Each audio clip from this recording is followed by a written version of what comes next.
Local Government, Chieftaincy and Religious Affairs, Ahmed Ibrahim, saying that's the responsibility of the Department of Urban Roads to desil drains and not the MMDCEs. Okay, interesting, isn't it? Well, this morning we're going to be doing a post-mortem of, the national cleaning exercise. My name is Winston Amoah. And my name is Kojo Yankson. I'm the morning man. Kojo, I know you have a lot to say. And, far too much. We would have that conversation later on the show. We will. Because when the Minister of Local Government says, oh, no, this is not...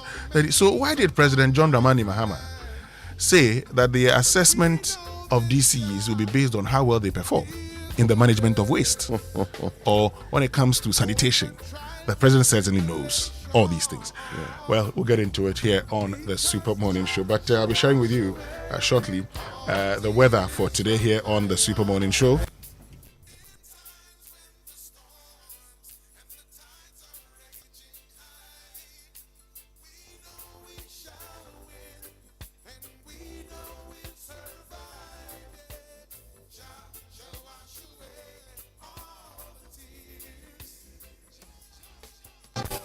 And we're expecting rains this morning with temperatures at 22.9 degrees Celsius. Okay, in the afternoon also there'll be some slight rain. So you'd have to be careful when you step out. When I was coming to work this morning, it was drizzling, in my area, Kojo. So please, let's be careful. Yeah, it's already started. Keep an eye out. Okay, coming up now is the news at 6 with Mamie Sinyamicha Thompson.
Hello, good morning. Welcome to the news at 6.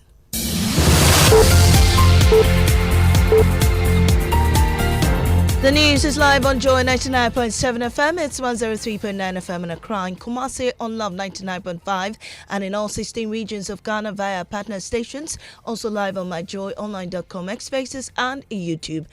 Coming up this morning, NPP demands Yoko releases its flag bearer spokesperson Dennis Miracles Abwaji following his arrest at the airport on Sunday, insisting the government's attempt to intimidate the opposition will not succeed.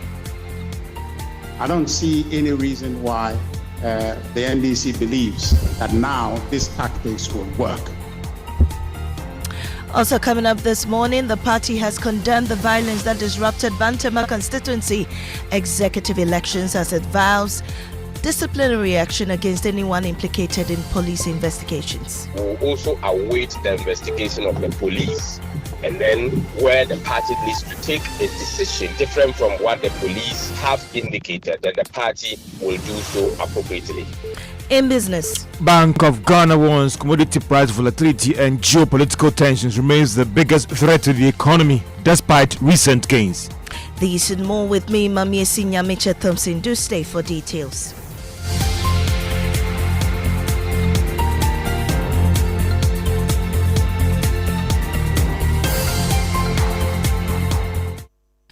Well, we start from the NPP. The New Patriotic Party is demanding the immediate release of Dennis Miracles Abuaji, spokesperson of the party's flag bearer, following his arrest by the Economic and Organized Crime Office, EOCO.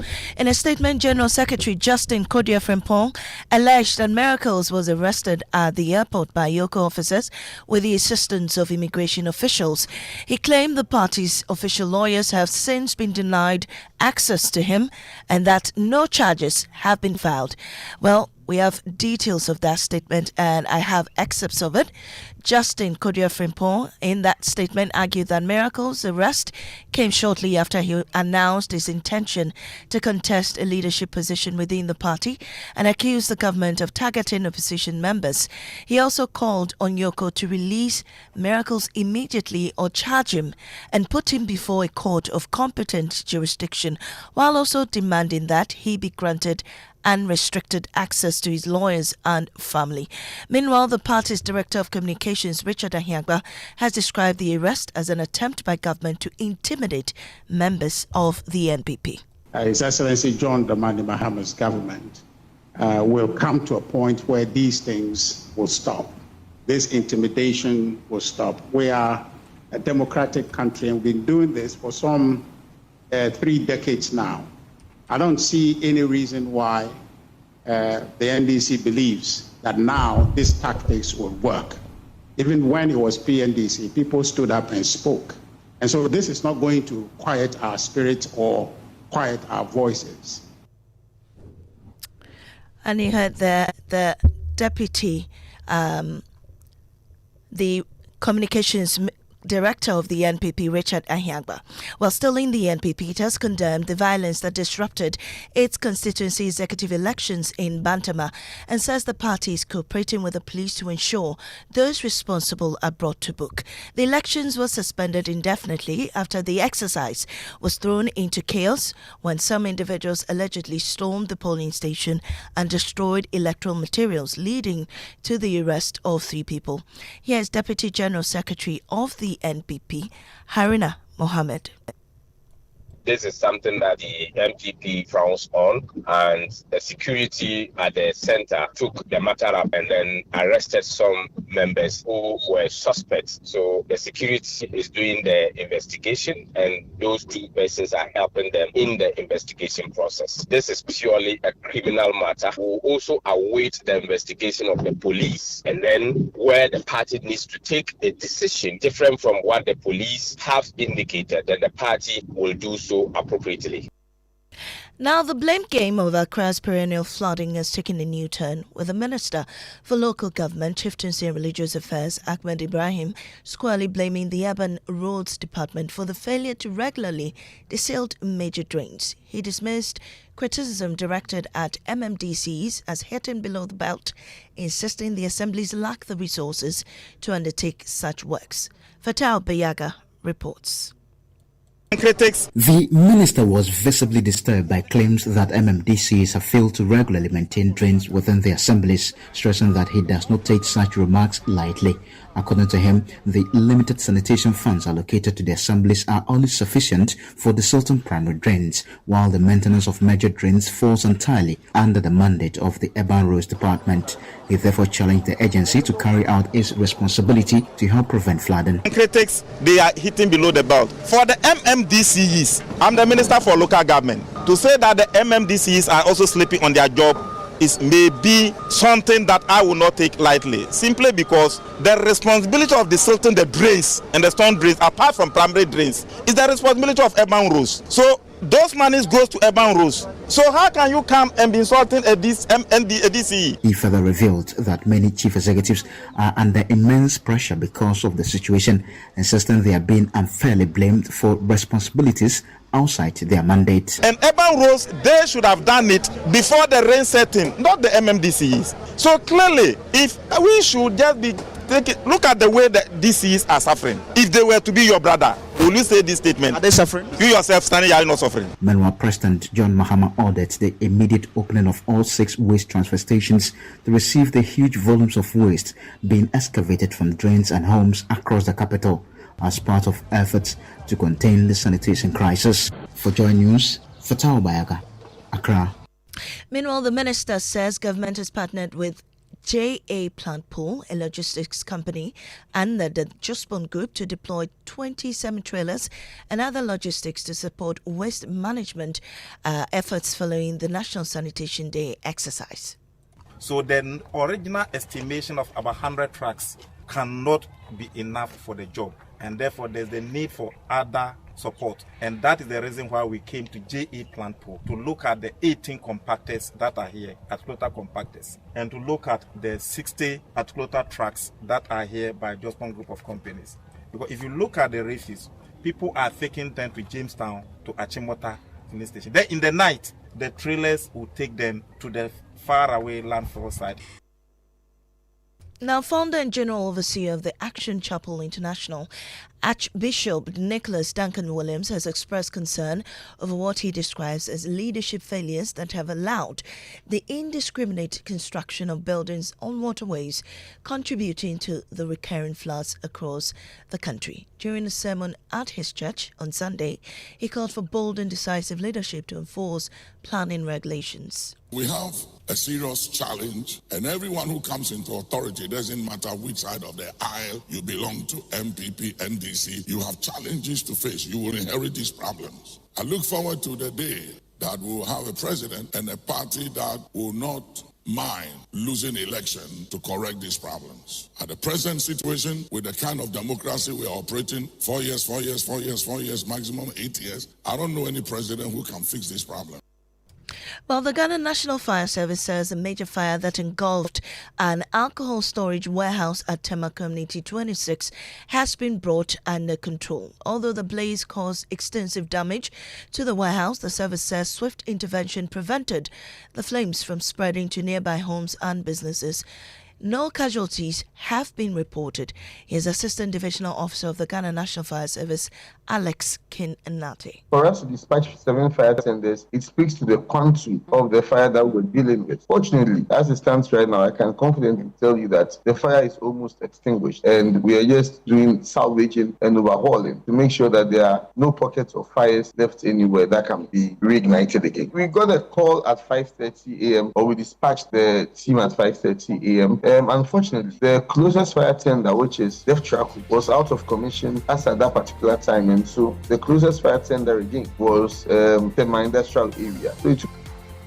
And that'll be all for this morning's bulletin here on Joy 99.7 FM. Up next is business on the Super Morning Show. Do stay. Oh, jump on now. Money is not our problem when it comes to sanitation. I was telling another panel, I used to work in enterprise insurance around 2000. And I always would use the Kole, the high street, to go to work. Around that time, they were spending $35 million to dredge the Kole. I did geography, and I told my friends that won't work because of the dynamic of the sea and the river, okay?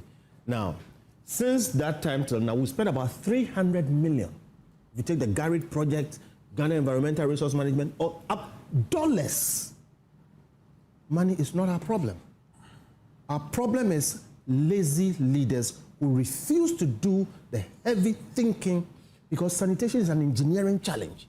Look, yesterday, most of our leaders went to just take pictures. I'm making the point that we don't want to solve the problem.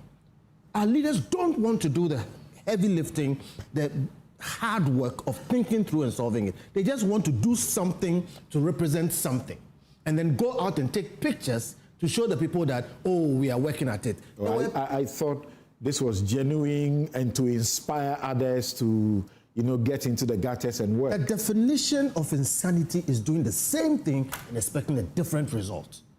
I, sitting here, say, when Jerry Rollins, the man who everybody was fearing, who could make us sleep at 6 in the evening, he jumped into gutters in Nima and was cleaning it. I went out and criticized it and said, the president's job is not to go and clean gutters.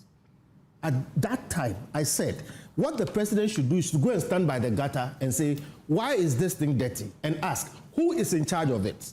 Call that person and ask, who is your boss? Call the boss and fire both of them on the spot. And then move on to the next place and sack people. If you make it coterminous with their job, because it cannot be impossible to clean a city the size of Accra. In one regime, I heard a story. They attempted to do something. They attempted to bring Ghanaian corporate leaders abroad who are used to the discipline of waste management and so on to become leaders of our MMDAs to drive this kind of sanitation.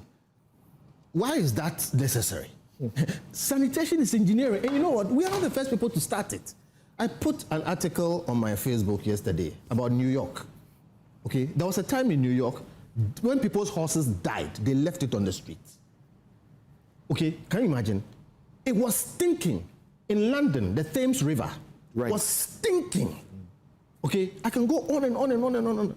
This is not we reinventing the wheel. Okay, even when you look at it, I can see where the problem is. Where do you dump? And I remember I was having a discussion with some people many years ago, and I said, look, it is clear to us that Accra, we used to be dumping waste 25 years ago around the Wager area, where there was a quarry and we filled it and it filled up. Now we are dumping it in the wetlands. Accra is filled up. You can't have a landfill in Accra. You know where we built the last landfill in Accra? On the Kole Lagoon. They built a mountain in the middle of the city. Okay, there. That's irresponsible, and that's the government. It's clear that there's no space in Accra. When you look towards the east, around Tema area, there is no space there. When you look towards the west, there is no space there. When you look towards the north, the Mount Isaburi area, there may be spaces there. Nobody, they call it not in my backyard syndrome. Nobody wants that. But this is where government comes in and uses what they call eminent domain. Somewhere around that area, you can find a place which is totally off, any habitation. Find a deep valley, create a railway from here there, okay, and then transport this thing and build a landfill. A landfill is an engineered facility. A properly engineered facility. We sit down and hope that things will solve themselves. Things don't solve themselves. Okay, so when you talk about bringing people from wherever, presidents jumping in the gutter and then instituting a monthly cleanup, it will never solve the problem. I made a point yesterday. Every city in the world that is clean is not clean by communal labor or by citizens. And every city in the world where communal labor is required is never clean. Okay, so why have we done the same thing for 30 years, ended up in the situation where we are in, and still pretend that jumping around into doing communal labor? Enforcing the law has become difficult, so that's why do we have leaders? Again, I said, look, somebody many years ago, through thinking, took a hat out of somebody's chest, opened another person's chest, put the hat there, sewed it, put it together, and the person walked. And we can't dig gutters or get rid of rubbish. It cannot be impossible in a country where there's so much unemployment to find people, supervise them to clean rubbish and create an engineered landfill, put a railway to it and do it. People think it's difficult, okay? But the fact is, the option, not doing it, is catastrophic. And like I said, we've spent not less than $300 million in the last 20, 30 years. It is not the money we don't have. We can't have the solutions here, but even here, in the short time, at least I think I've made a bit of sense. Put the right people together, lock the room, let them come up with a solution and deal with it. Meanwhile, no one government can solve this problem. Everybody comes and they try to do something. And look, even in the times of Jerry Rawlings, it was sincere. Rawlings would go there and dig. Yesterday, I won't mention names. People who are not even in cleaning attire. They go, they shovel a few, pieces of whatever. When they leave, everybody will leave. And everybody is taking pictures. And many of the pictures you saw, you see one person digging and everybody standing there looking at them. Yeah. Who are we fooling? Who are we fooling? All right. And like I said yesterday, this is my experience yesterday. Good. And talking about having life, we're glad that we have life this morning, but on Friday and Saturday also, as a country, we went into a national cleanup exercise. Unfortunately, in fact, last night I got a message and someone shared with me the debris at around the AMA office in Accra. Okay, Central Business District. Very close to the AMA office. And I know there are many of you, my producer Samuel Adami was just telling me that as he drove to work, he saw debris around. So, again, that problem that we've always faced, after a cleanup exercise. And it's raining today. It would rain today. It will wash. So we would have done cost 90. We don't want to do cost 90. So let's do it this way. If you find any debris anywhere, take a picture of it. Send it to us. Okay, and tell us the location. So that we will draw attention to the authorities to quickly clear them. Drive through the East Legonda Bedipele Road. They did some, Bayos West Wagon area, they did some good work over there, but you've seen the debris around the gutter, that Bedipele Road going to American House, it's all over there. And the fear is that it will rain, these things will be washed into the gutters again. And I don't know the plan, maybe in terms of deploying trucks in some selected areas that this thing was going on to see how they can move these silts and all the rest away so that it's not washed again into the gutter. It's a problem, Winston. Indeed it is. And that's why we're saying, let's do this together. But also this morning, as we look at events after this is the Minister of Local Government, Chieftaincy and Religious Affairs, Ahmed Ibrahim. Listen to him. The silting of storm drains and all those drains, that is the responsibility of the urban roads. And urban roads, they should have done it before the rain set in, not the MMDCs. So clearly, if we should just be taking, look at the way the DCs are suffering. If they were to be your brother, will you say this statement? Are they suffering? You yourself standing here, are not suffering. So, that's Ahmed Ibrahim. Listen, are you not suffering yourself? But listen, God is taking good care. Listen to President John Dramani Mahama. Listen. All resources are going to be available to all assemblies to implement their development projects and carry out effective sanitation programs to keep our districts clean. Cabinet will soon meet on a decentralization of the sanitation budget and make every district responsible for its own sanitation. Cleanliness will become one of the key performance indicators for measuring the performance of MMDCs and will determine whether they remain in office or are removed. Now that most of our DCEs have been nominated and confirmed, we'll begin observing the National Sanitation Day program every month. This will be a revived monthly exercise involving all Ghanaians. This time, it will not be a symbolic event. It will be legally backed, it will be properly funded, and it will be operationalized through partnerships with local assemblies. That's President John Dramani Mahama. Okay. Earlier you heard from the local government minister, you've heard from the president. But of course, at this moment we're going to be going around we'll go around the whole country, all the regions, find out how the exercises went. So stay with us here on the Super Morning Show. But also coming up this morning, we'll bring you, a review, a wrap of what transpired on Newsfile. Just listen to the famous Nkukon Kitinkiti. It's an association with over 1,000+ members across the country. We made an attempt to meet the minister, give our side of the story, how to roll out the project. But hey, we were pushed back. Nobody gave us the hearing. And so we stand now. Samson, the first phase, actually, no planning, no coordination. It's an abyss. Okay. All of these coming up here on the Super Morning Show. Let's get interactive. Join us on X. Use the hashtag JoySMS. Then on WhatsApp 055-1111-997. Coming up is the Joy Business Report. But before we do that, we want to, Winston, celebrate all those who came out in their local communities to support this two-day national sanitation program. They've been wonderful. I mean, around the East Legon area, I saw people in their jerseys or in their working gear joining the authorities to do the work. It was something else. So to all of you who supported the national cleanup exercise, we say trumpets.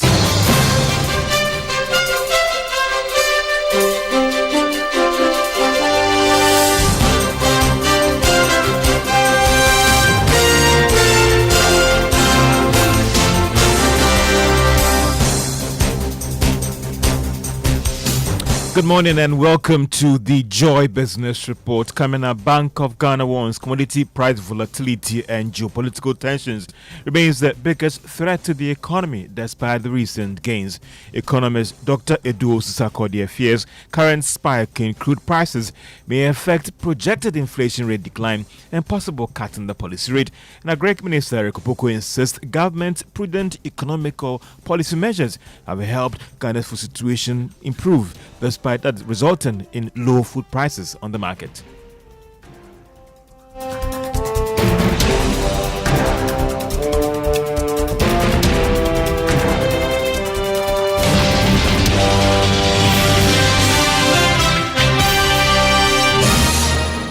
My name is George Wiafe. Let's now settle for the details. Bank of Ghana is warning the commodity price volatility and the current geopolitical tensions remain the biggest threat to the economy despite the current gains. This was captured in the bank's latest monetary report. There is more in the following Business Desk report. The Bank of Ghana is particularly worried about how this could affect government revenue mobilization going forward, which could also impact on spending in critical sectors of the economy. The report also highlighted how low interest rates as well as a stable Ghana cedi will be helpful in reducing Ghana's debts in the coming months. The central bank was also worried about how the remaining external debt restructuring negotiations may create what some may call potential external payment challenges, and how that could impact on the local currency. That is why it is pushing for a lot to be done when it comes to revenue mobilization locally. It is therefore advising government to take a second look at the whole process when it comes to meeting commitment authorization requirement so that critical spending in some sectors of the economy would not be hampered. For some, what the Bank of Ghana report has shown us is that we are still not out of the woods yet when it comes to the economy, despite the significant gains that we've made over the past 1 year. And that is a Business Desk report. Let's still stay on the economy because economist Dr. Edu Osusakode fears rising crude oil prices could come with some immediate shocks for the economy. There have been projections that inflation rate could be dropping in the coming months, whilst the policy rate could also go down due to these recent developments. But Osusakode fears that this favorable outlook could elude us. The direct cost will be the cost of import bill, the cost of crude oil price, the cost of refined oil price, S1 price. The indirect, or maybe the transmission mechanism, will be the cost of transportation. And you know, any time that there's a hike in trotro fare and taxi fare, even the charcoal seller will increase their price. So these are the indirect effects will be on the increment in inflation. And as soon as inflation also gets out of hand, you would expect the MPC to increase policy rates. When that also happens, lending rates will shoot up. And that is economist Dr. Edu Osusakode. In a related development, fuel prices could go down by some significant margin at the pumps from this Thursday, that is July 16. Now, this is despite the rise in crude oil prices on the international market. Chief Executive of the Chamber of Oil Marketing Companies, Dr. Winston, tells Joy Business he believes oil firms will move quickly to drop their prices due to the current competition on the market. And competition in the industry is calling out for members to react immediately. Isn't just between two major oil marketing firms? No. Oh, at a point we saw one of them also on the price floor. You understand? So the competition is real, and we engage them. We know what they are going through. You know, if the BDCs will also be honest with you, they also know what they are going through because of the price war that our members are facing. Now they go to the BDCs and now call price. They sell to me at this price, else I come back. You know, and that's the kind of situation we have. Dr. Winston is the Chief Executive of the Chamber of Oil Marketing Companies. Now, the Greek Minister, that is Eric Opoko, is insisting that government improve food security situation can be attributed to prudent measures implemented by government. There are fears that the country could be hit by some food supply challenges due to the current flood situation and glut being experienced on the market. But the Greek Minister insists the food supply in the coming months looks quite favorable. We have produced maize in excess of our market to the extent that maize price, which used to be around 1,600 per bag of 100 kg in Sisala, which is the maize production hub, has reduced to as low as 200 cedis. Now we have produced so much to the extent that for the first time in the history of our country, the government through the National Food Buffer Stock has procured maize and is maintaining strategic stocks at maize and rice and other grains against emergencies. This is the first time in several years that we have achieved food inflation below 4%. I don't know whether people can dispute because people can concord their figures, but that is the truth. And that is the Agric Minister, Eric Opoko.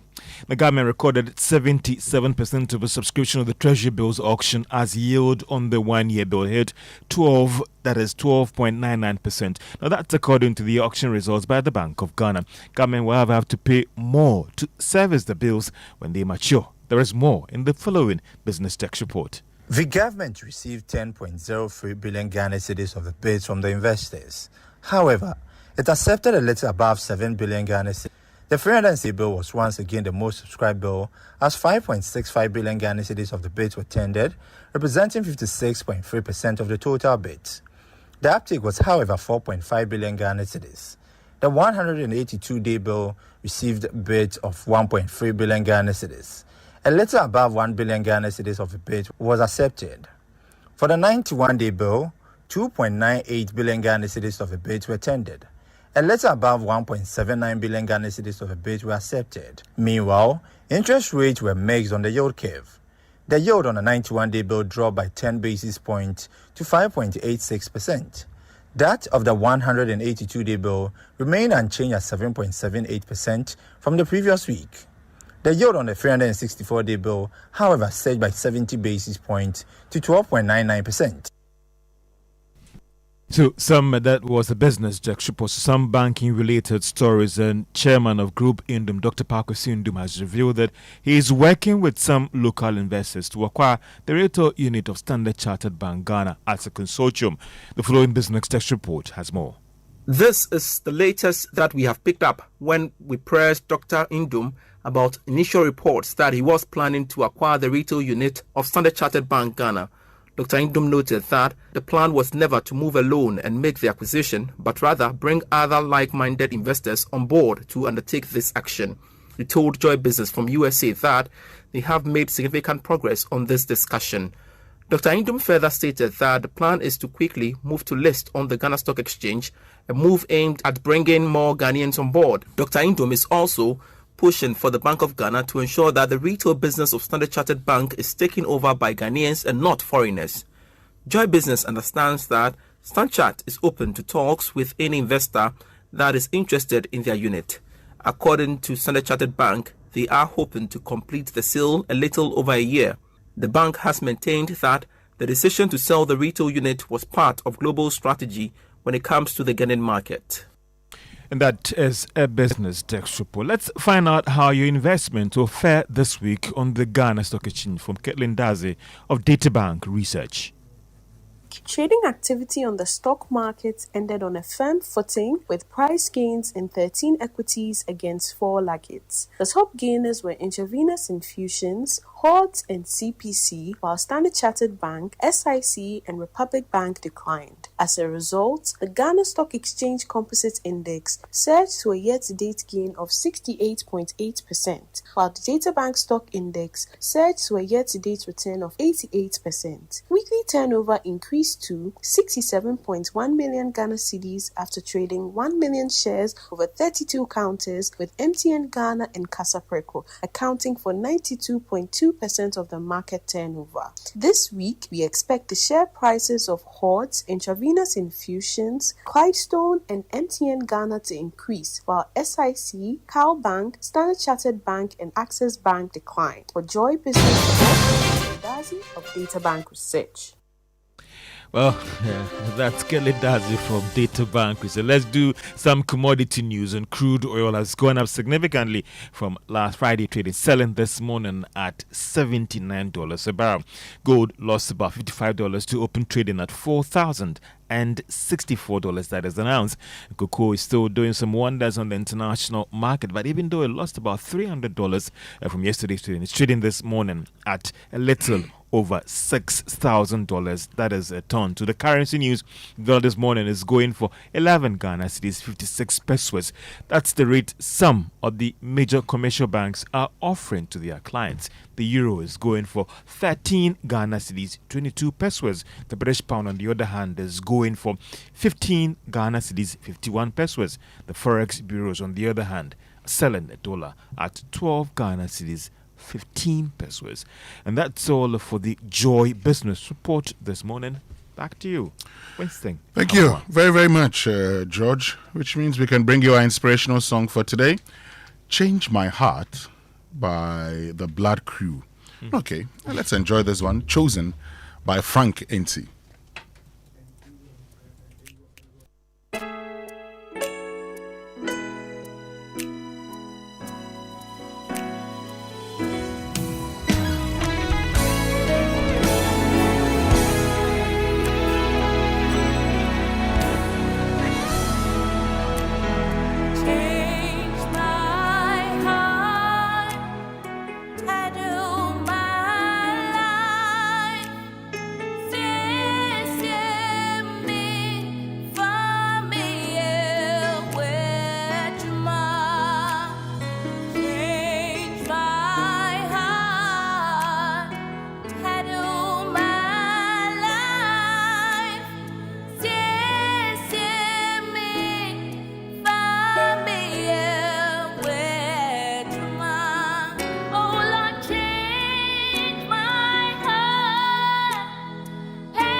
Okay, so that's Change My Heart by the Blood Crew.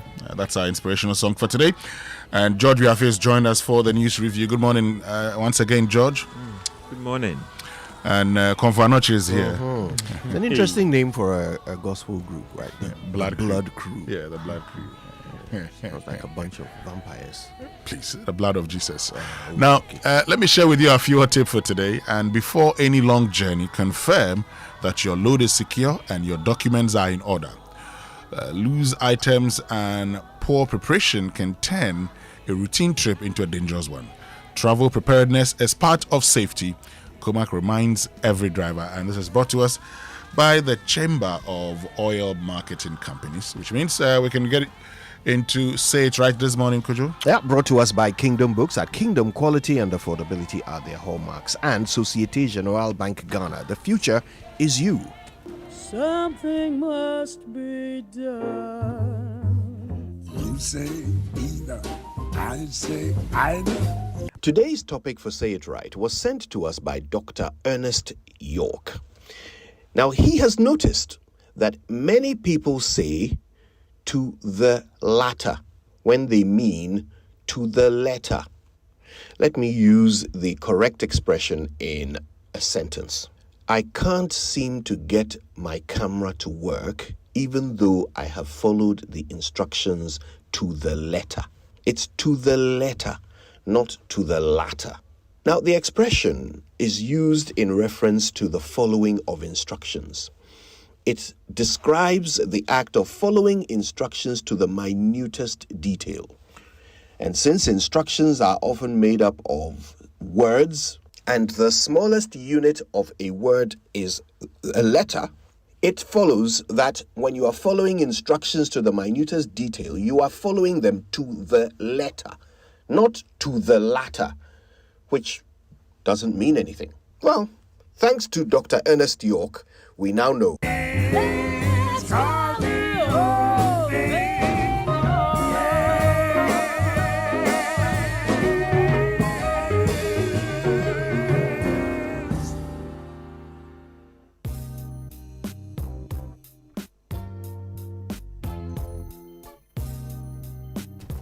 So we now know how to say it right? Yeah, and that came to us actually from Professor Ernest York. Let me make that correction. Yes, Prof. Ernest York, thank you very much. Yes, okay, so let me tell you about the Kingdom Books yard sales. And look, if you're looking to upgrade your workspace or restock your essentials, Kingdom Books has something special just for you. Come through and enjoy unbeatable deals on all your stationery needs, from notebooks, pens, printers to school and office supplies. And that's not all. Big discounts up to 70%. So bring your family, tell a friend, and don't miss out on these amazing offers at the Kingdom Books yard sales. Visit Kingdom Books office at Osu from 9 a.m. to 5 p.m. daily. Kingdom Books yard sales. Shop smart, save big. For inquiries, call them on 0501 401050 or 0244 311 955. But you know what, George and Kojo, from growing businesses to completing that building project and supporting education of family, many Ghanaians are already doing mega things with the mega loans from SG Ghana. It's now your turn with even lower, more competitive rates. Achieving your dream is now possible with SG Ghana's mega loans promo. Salaried workers of SG Ghana listed companies and pensioners and eligible customers can access support for personal needs, family commitments, home projects, and more. So from now till the end of July, apply and enjoy big loans at small rates, okay? Yes, very low rates, and a fast, hassle-free process that helps you to get moving sooner. Visit any SG Ghana branch near you or call 0302 214-314 for more details about the SG Ghana Mega Loans promo today. Terms and conditions apply. Societe Generale Ghana. The future is you. Let's get into the newspapers now. The newspaper review brought to us by Syntex Tanker, you're stronger, you're tough. Kel Chaco Toothpaste, Happy Smile, and Star Oil, quality and affordable fuel for all. Let's start with the news center. Lead story: Dr. Bawumia urges defeated aspirants to back winners, and also miracles Abuaji to contest for the MPP communications director. Banks, SDI loses 273 million Ghana cedis to fraud between 2022 and 2025. Mahama Opoku Ajiman lead nationwide cleanup campaign, and my conviction defies law and press freedom, so says Lawrence Dugbe. He is the managing editor of the Herald. These are the lead stories on the news center. The Daily Guide for this morning: Abu Trika pleads not guilty in U.S. in the 8 million Roman scam. Gunshots rock NPP post Oketeche Frifa arrested, and Reverend Wengam addresses Guyana AG Biennial Council. Iyoko picks up Dennis Miracles Abuaji, and the NPP's, issued a statement condemning the fact that up till now he's not had access to his lawyer as at the time they issued the statement. Okay, and really, anyway, we'll talk about this later. 2 Nigerians arrested over murder in Tamale, also on the front page of the Daily Guide. Let's do the business and financial times. Some of the lead stories up. DBG disburses 2.5 billion Ghana cedis to 1,000 businesses, launches women-focused lending program, and also government and private sector step up long-term fight against urban flooding as BOG joins the national cleanup campaign. $150 million to flood mitigation works. A no court order reversing the ownership of black voters, so says Azuma Resources.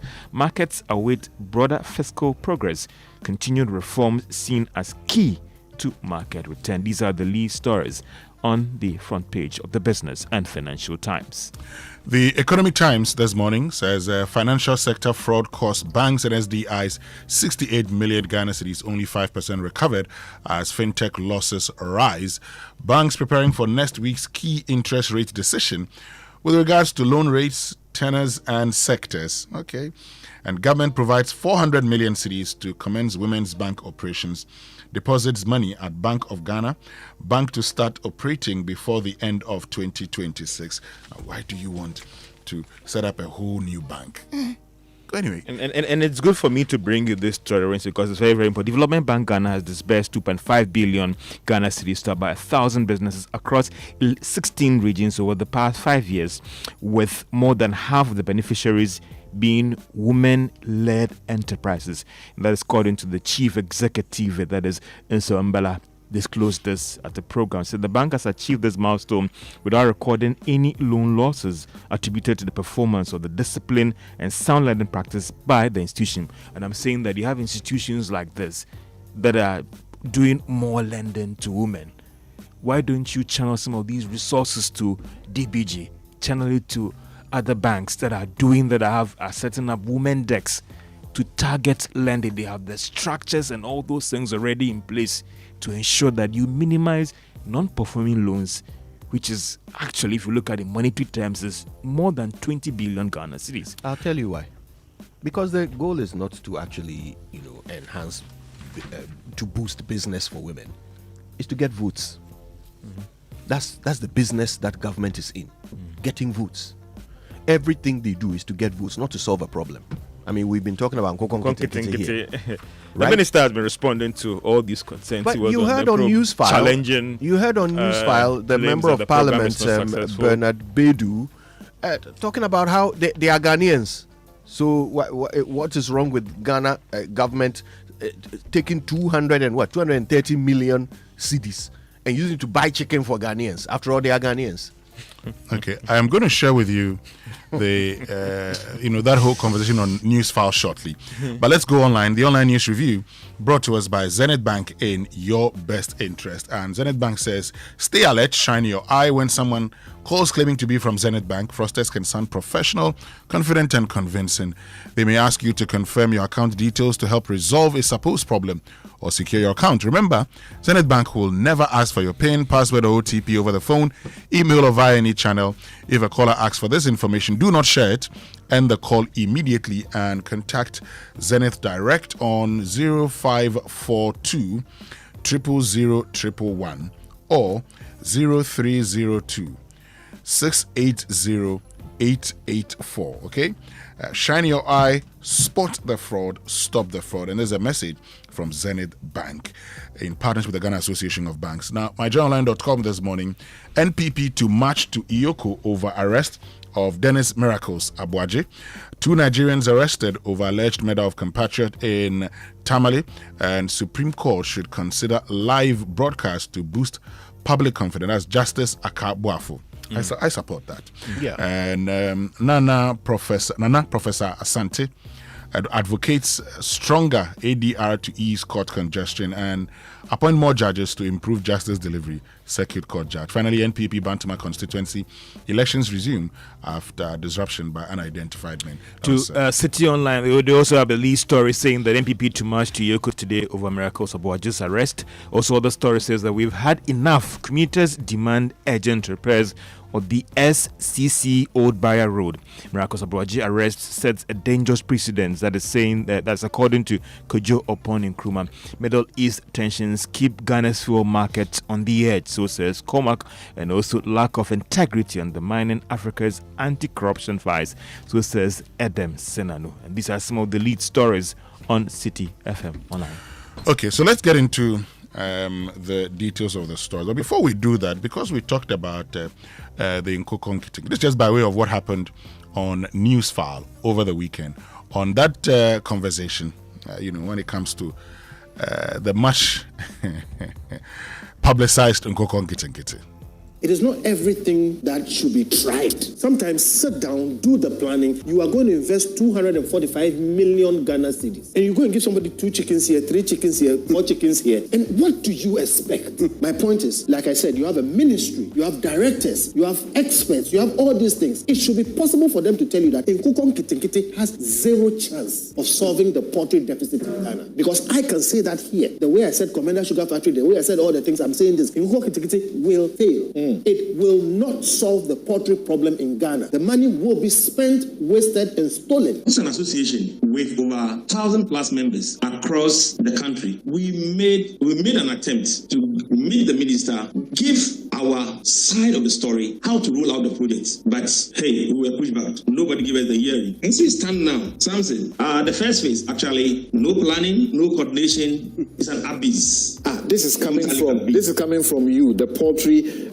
Farmers Association. We are the biggest poultry farmers association. We are in this country for the past 48 years. Look, Samson, if you want to raise adequate bets to reduce the bill of 600 million, the initial stage that we started, actually, it's just a waste. Nobody forced anything on anybody. The people went to the various assemblies and wrote their names that they were actually interested in taking up that. And then again, it must also be said that the group, the poultry farmers, were used. They weren't abandoned entirely. They helped raise the day-old chicks to up to 1 month before it was distributed. So, what's his name? Ali should find out from his people. And of course, it was the poultry farms that were used in my district, we got about 4 of them who actually took care of the day-old as was brought from Accra, and they took care of them up to a month, at least to reduce the mortality rate, so that when it gets to the households, they would. So I'm not too sure about the mortality. I'm hearing that because at my end, I have videos, several of them. So this is this is what happened on Newsfile.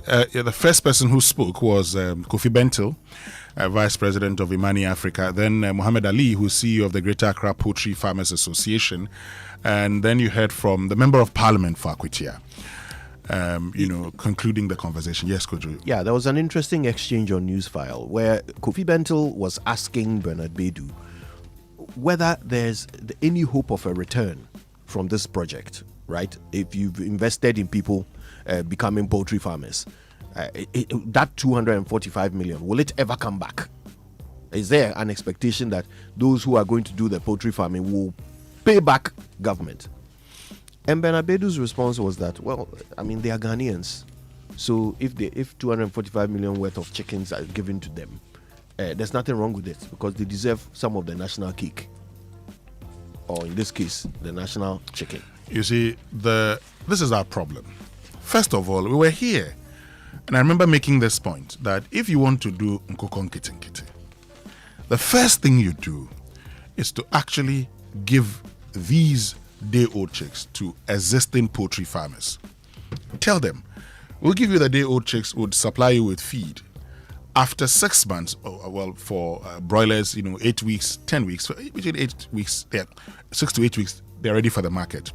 When you do that, you would contribute a certain amount, which we would then use to also do what? Help other... But Winston, if you engage even the farmers... let me finish. You would understand. Other young farmers. Now, what the government did, as usual, was to say we have distributed day-old chicks to this number of people, like what we do in this country. We like the numbers. We threw out all the numbers. And you see, if you give somebody 5, as for George is a bourgeois, it's a bougie. When you were growing up, if you ever read chicken, you read them to eat. That's right. If you have 5, 6, you are rearing them to eat. That's lunch. Yeah. But so first of all, when you give somebody, when you give me 3, 4, to me the thinking is that because that's how we've lived. When I was growing up in Ho, we had a small, backyard poultry farm that will lay eggs. So when is your birthday and you're fortunate and they've laid eggs that are not going to be hatched, you're giving the egg to eat. So we looked at that as what? Food for the table, not as a business. So if you give that person 5, 6, he or she would rear them and eat them. But you see, if you give, say, 1,000 birds to one with a farm, he knows that you are supporting his business. So after rearing them, because you're giving him feed, now he would rear them and go and what? Sell them, make money, and then expand his farm and eventually grow in a way. And because you are giving that person feed, and this is the most important thing, feed constitutes a major component of poultry farming. So if you provide that person with feed and with birds, because could you watch this? It will cost you, say, about 22 to 25 cedis to buy a day-old chick. Okay, so if you're going to buy 1,000 of them, you're going to be spending, say, 22 to 25,000, and it would cost you hundreds of thousands to feed them before they are ready for the market. Okay, so if you have all of that taken away, why would you go to the market and sell it at a higher cost? No, at a higher price. You would not. Unfortunately, instead of giving it to the farmers, we gave it to party people. We gave it to people who didn't know what they were supposed to do. So they ate them. Let me show you how preposterous Nkokom Kitinkiti is. And I say this with love. So the government looked at Ghana and said, well, we have a problem when it comes to the production of poultry. We're not doing well. We can't produce enough poultry to feed our people. Poultry farmers are suffering. Okay, how do we solve that problem? I know. Let's create more poultry farmers. Let's make more people poultry farmers. How does that solve the problem? Okay, well, let's get into other stories this morning. And page 3 of the Daily Guide says gunshots rock NPP polls. Okacheche Frifa arrested. So gunshots rang out at the NPP's constituency executive election at Wiamwase in the Efija Setre East constituency of the Ashanti region as police arrested media personality Okacheche Frifa Mensa following clashes over a reported court injunction. And the arrest erupted at the polling center after Okacheche Frifa, who hails from the constituency, reportedly arrived with some supporters to serve what was described as a court injunction seeking to halt the election.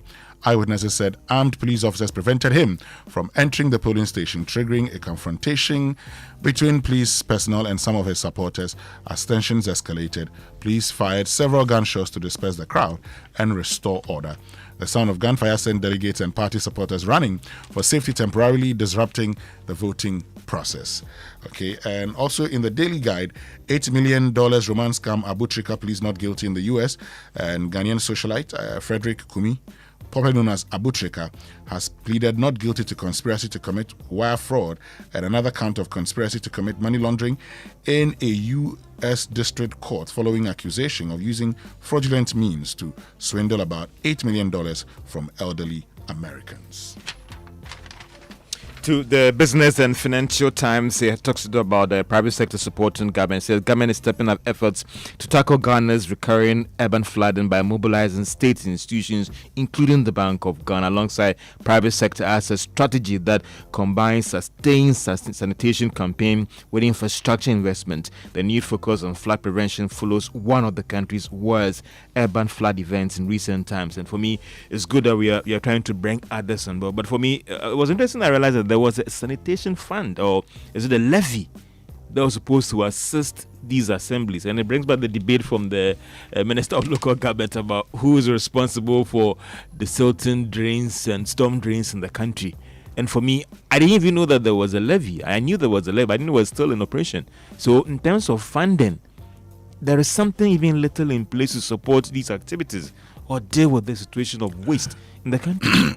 The local government minister, technically speaking, he's right when it says the Department of Urban Roads. So I look at the Local Governance Act, Act 936, and Section 196 says Departments of the Regional Coordinating Council. The departments specified in the 13th schedule are established as departments of the Regional Coordinating Council, and the departments of the Regional Coordinating Councils shall be headed by regional heads of departments who are responsible for the proper and effective performance of their functions. These regional heads of departments of the Regional Coordinating Council are responsible to the regional minister through the Regional Coordinating Director. Now, let me take you to the 13th schedule. It's, okay. This is a first schedule. So let's get to the 13th one. It's very important. And we'll look at the departments there. Okay, I have it now. Departments of the Regional Coordinating Council. And 11, Department of Urban Roads.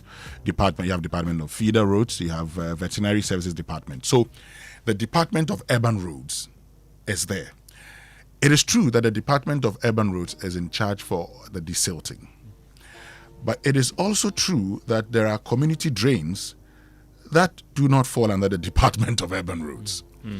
These community drains are expected to be handled by the district assemblies. So first of all, let's listen to the minister again.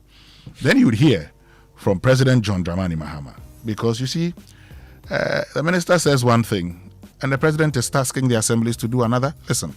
The silting of storm drains and all those drains, that is the responsibility of the urban roads. And urban roads, they should have done it before the rain setting, not the MMDCs. So clearly, if we should just be taking, look at the way the DCs are suffering. If they were to be your brother, will you say this statement? Are they suffering? You yourself standing here are not suffering. So that's local government minister Ahmed Ibrahim. Listen to President John Dramani Mahama. More resources are going to be available to all assemblies to implement their development projects and carry out effective sanitation programs to keep our districts clean. Cabinet will soon meet on a decentralization of the sanitation budget and make every district responsible for its own sanitation. Cleanliness will become one of the key performance indicators for measuring the performance of MMDCs and will determine whether they remain in office or are removed. Now that most of our DCEs have been nominated and confirmed, we'll begin observing the National Sanitation Day program every month. This will be a revived monthly exercise involving all Ghanaians. This time, it will not be a symbolic event. It will be legally backed, it will be properly funded, and it will be operationalized through partnerships with local assemblies. President John Dramani Mahama. And you've also heard from, the, how do you call him, the local government minister. Which is which?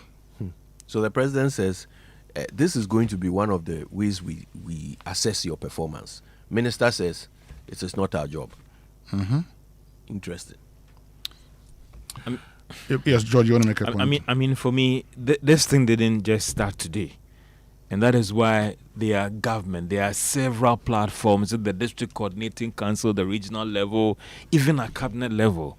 This thing could have been addressed. And I always say that I still have a problem with some government officials when it comes to how this flooding situation has been handled. Because you had GMAT earlier this year put together a dossier and all these things. What stopped these officials from meeting at the regional district level to try and iron out these problems? Rather to come and complain to us about it's not my job, it's Kojo's job, it's Winston's job. George, let's go for the BBC News now. Thank you very much. Brought to us by Fidelity Bank. Believe with us. Glyco, we cushion you for life, and Oba Spaghetti. Business Daily is in 30 minutes. Is there a new economic order about to take over the world? Jim O'Neill thinks so. The man who gave us the term BRIC tells us why the economic shift to the east is becoming as inexorable as ever. Next, the interview. This is the BBC World Service, the world's radio station.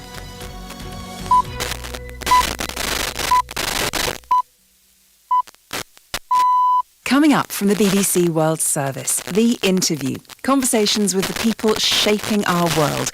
With me, business presenter Felicity Hammer.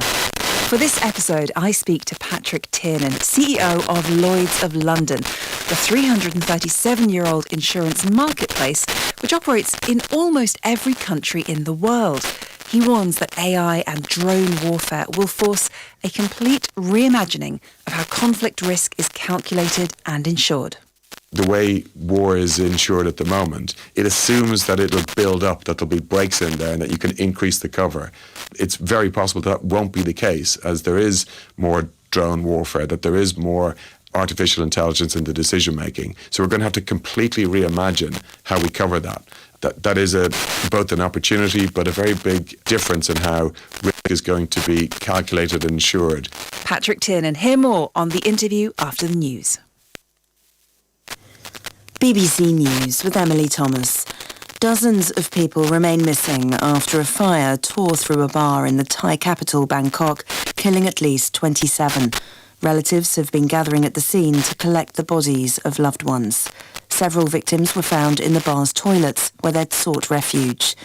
Jonathan Head reports from the site.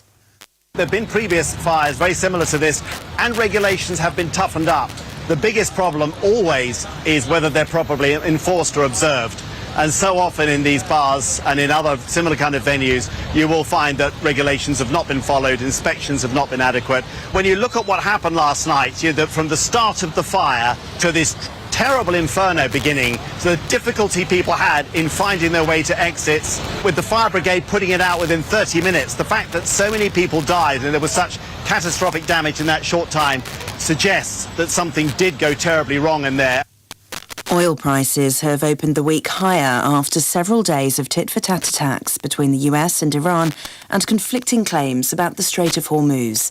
The main crude prices are up around 3%, while Asian stock markets have dipped. Barbara Pletasha is in Jerusalem. What the Americans have said is they are in a position to safeguard shipping through a route that goes along the coast of Oman. We know that they have been providing air cover there, and they say that is open to two-way traffic. They are quite determined to send the message that the strait is open and that shipping is possible. It's very important to the Americans. Well, it's important to the world because you need free shipping, but also especially for political reasons for the Americans. They want to be able to bring the oil prices down before midterm elections in November. Emergency response teams are working to rescue people stranded in areas worst affected by the most powerful storm to hit mainland China this year. Typhoon Bavi brought heavy rain and violent winds to the east coast on Sunday. Crews have deployed excavators and chainsaws to clear fallen trees. Here's Stephen McDonnell. The Chinese government is pretty good at handling these summer typhoon situations, and we've not seen, for example, a huge loss of life. Now, of course, the longer-term scenario is that every summer now these floods, these serious, dangerous weather situations in China are getting worse and worse, and scientists are blaming this on climate change, and it's one of the reasons why it's really focused the attention of the Chinese government to try to do something about it. Japan's government says it recognises the need for better counterintelligence after the New York Times reported Russia was using the country as a base for its spies because of weak espionage laws. A spokesman said greater rigour was needed to stop foreign intelligence activities. World News from the BBC. A study says more than 2,700 people died from heat-related causes in England and Wales during heat waves in May and June. Researchers say heightened temperatures caused by human-induced climate change were a major contributor to that number. Most of the deaths occurred during the second period of searing heat in June, when a high of 37.7 Celsius was recorded. Vietnamese police have arrested the captain of a speedboat which capsized near the southern island of Phu Quoc on Saturday, killing 15 Indian tourists. An investigation is ongoing. Local reports say conditions had been rough at the time, but other vessels were also sailing.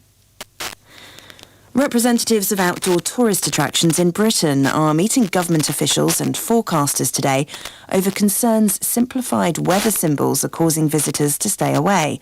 The talks will be held at Chester Zoo in northwest England. It says it's losing out because of the way the apps function in a country with notoriously changeable weather. Dan Whitworth reports. In March, Chester Zoo said while the forecasts weren't a problem, the use of a single symbol to sum up an entire day was. For example, when a rain cloud is used, when much of the day might actually be dry. Since then, the zoo says its campaign has picked up support from more than a dozen of the UK's leading attractions. The Met Office says today's summit is an excellent opportunity to better understand how weather influences both businesses and people's decisions to visit them.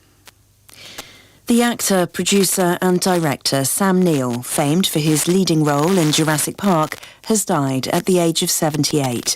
The news was announced in a statement by his family, who described his death as sudden and unexpected. Neil was born in Northern Ireland but grew up in New Zealand. He had numerous leading roles in films, including The Piano and The Hunt for Red October. BBC News.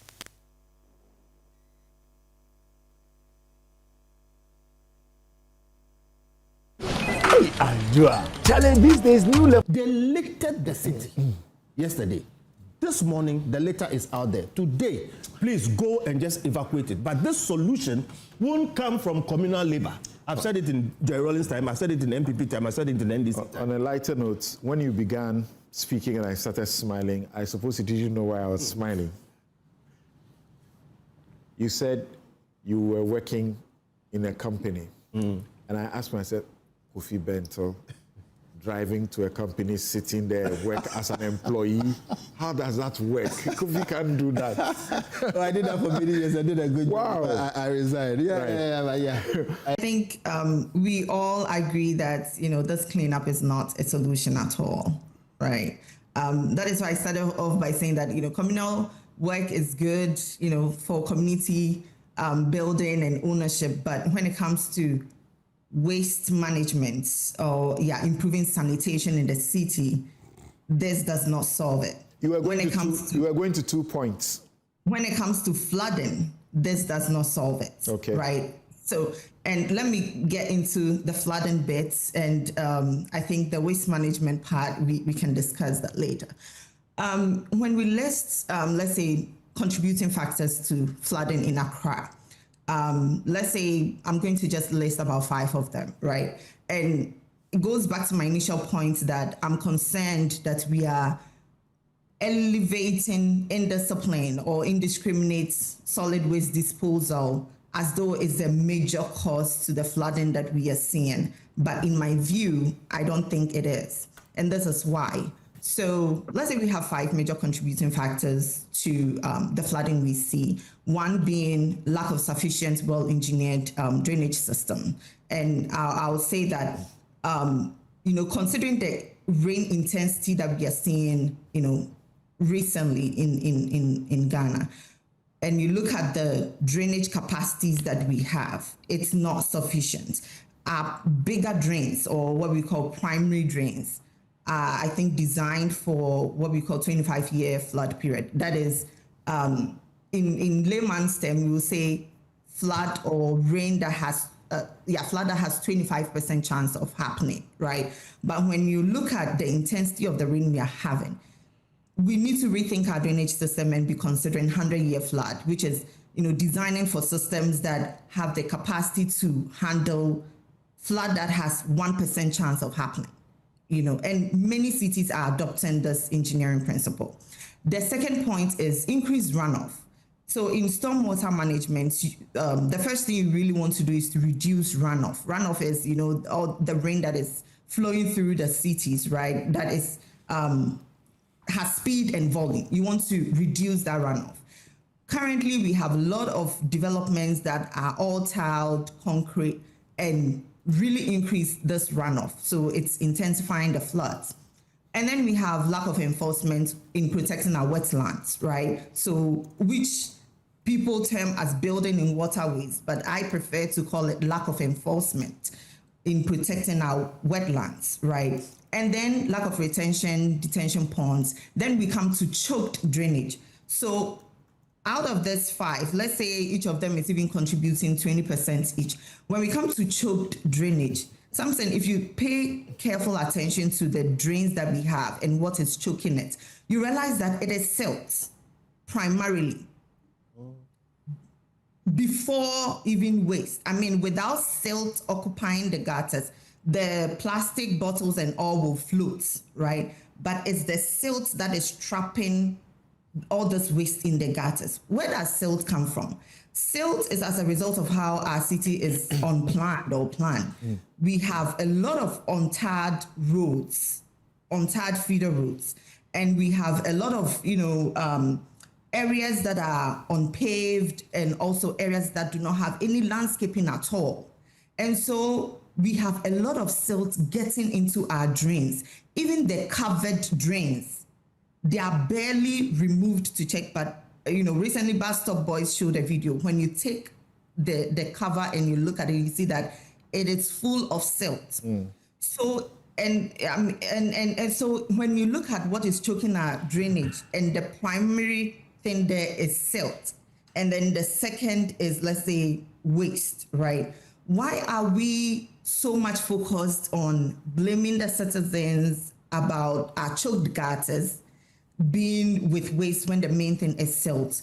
And we need to address silt as a country. I mean, when you look at Dodo, when they dredge it, the main thing they're taking out is silt. That's right. But we barely talk about silt and addressing silt in our communities. I mean, the banks of Odo is so full of silt that in actual sense, we should have greened all those areas so that silt does not wash into the drainage. So coming back to why we are doing this, if we are doing cleanup exercise to prevent floods, I think the impact, in my opinion, is really small, and focusing so much on it takes our attention from the real underlying problems to the causes of floods and what we need to do to resolve them.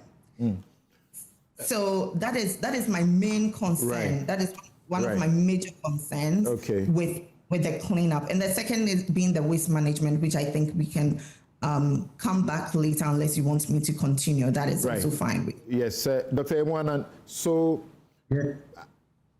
I have been confronted with this question by some engineers that, yes, it's not only sanitation or waste that we are focusing on, because we are beginning to demolish structures that are sitting on Ramsar sites, that are sitting on places that should have been containers of the water when it comes.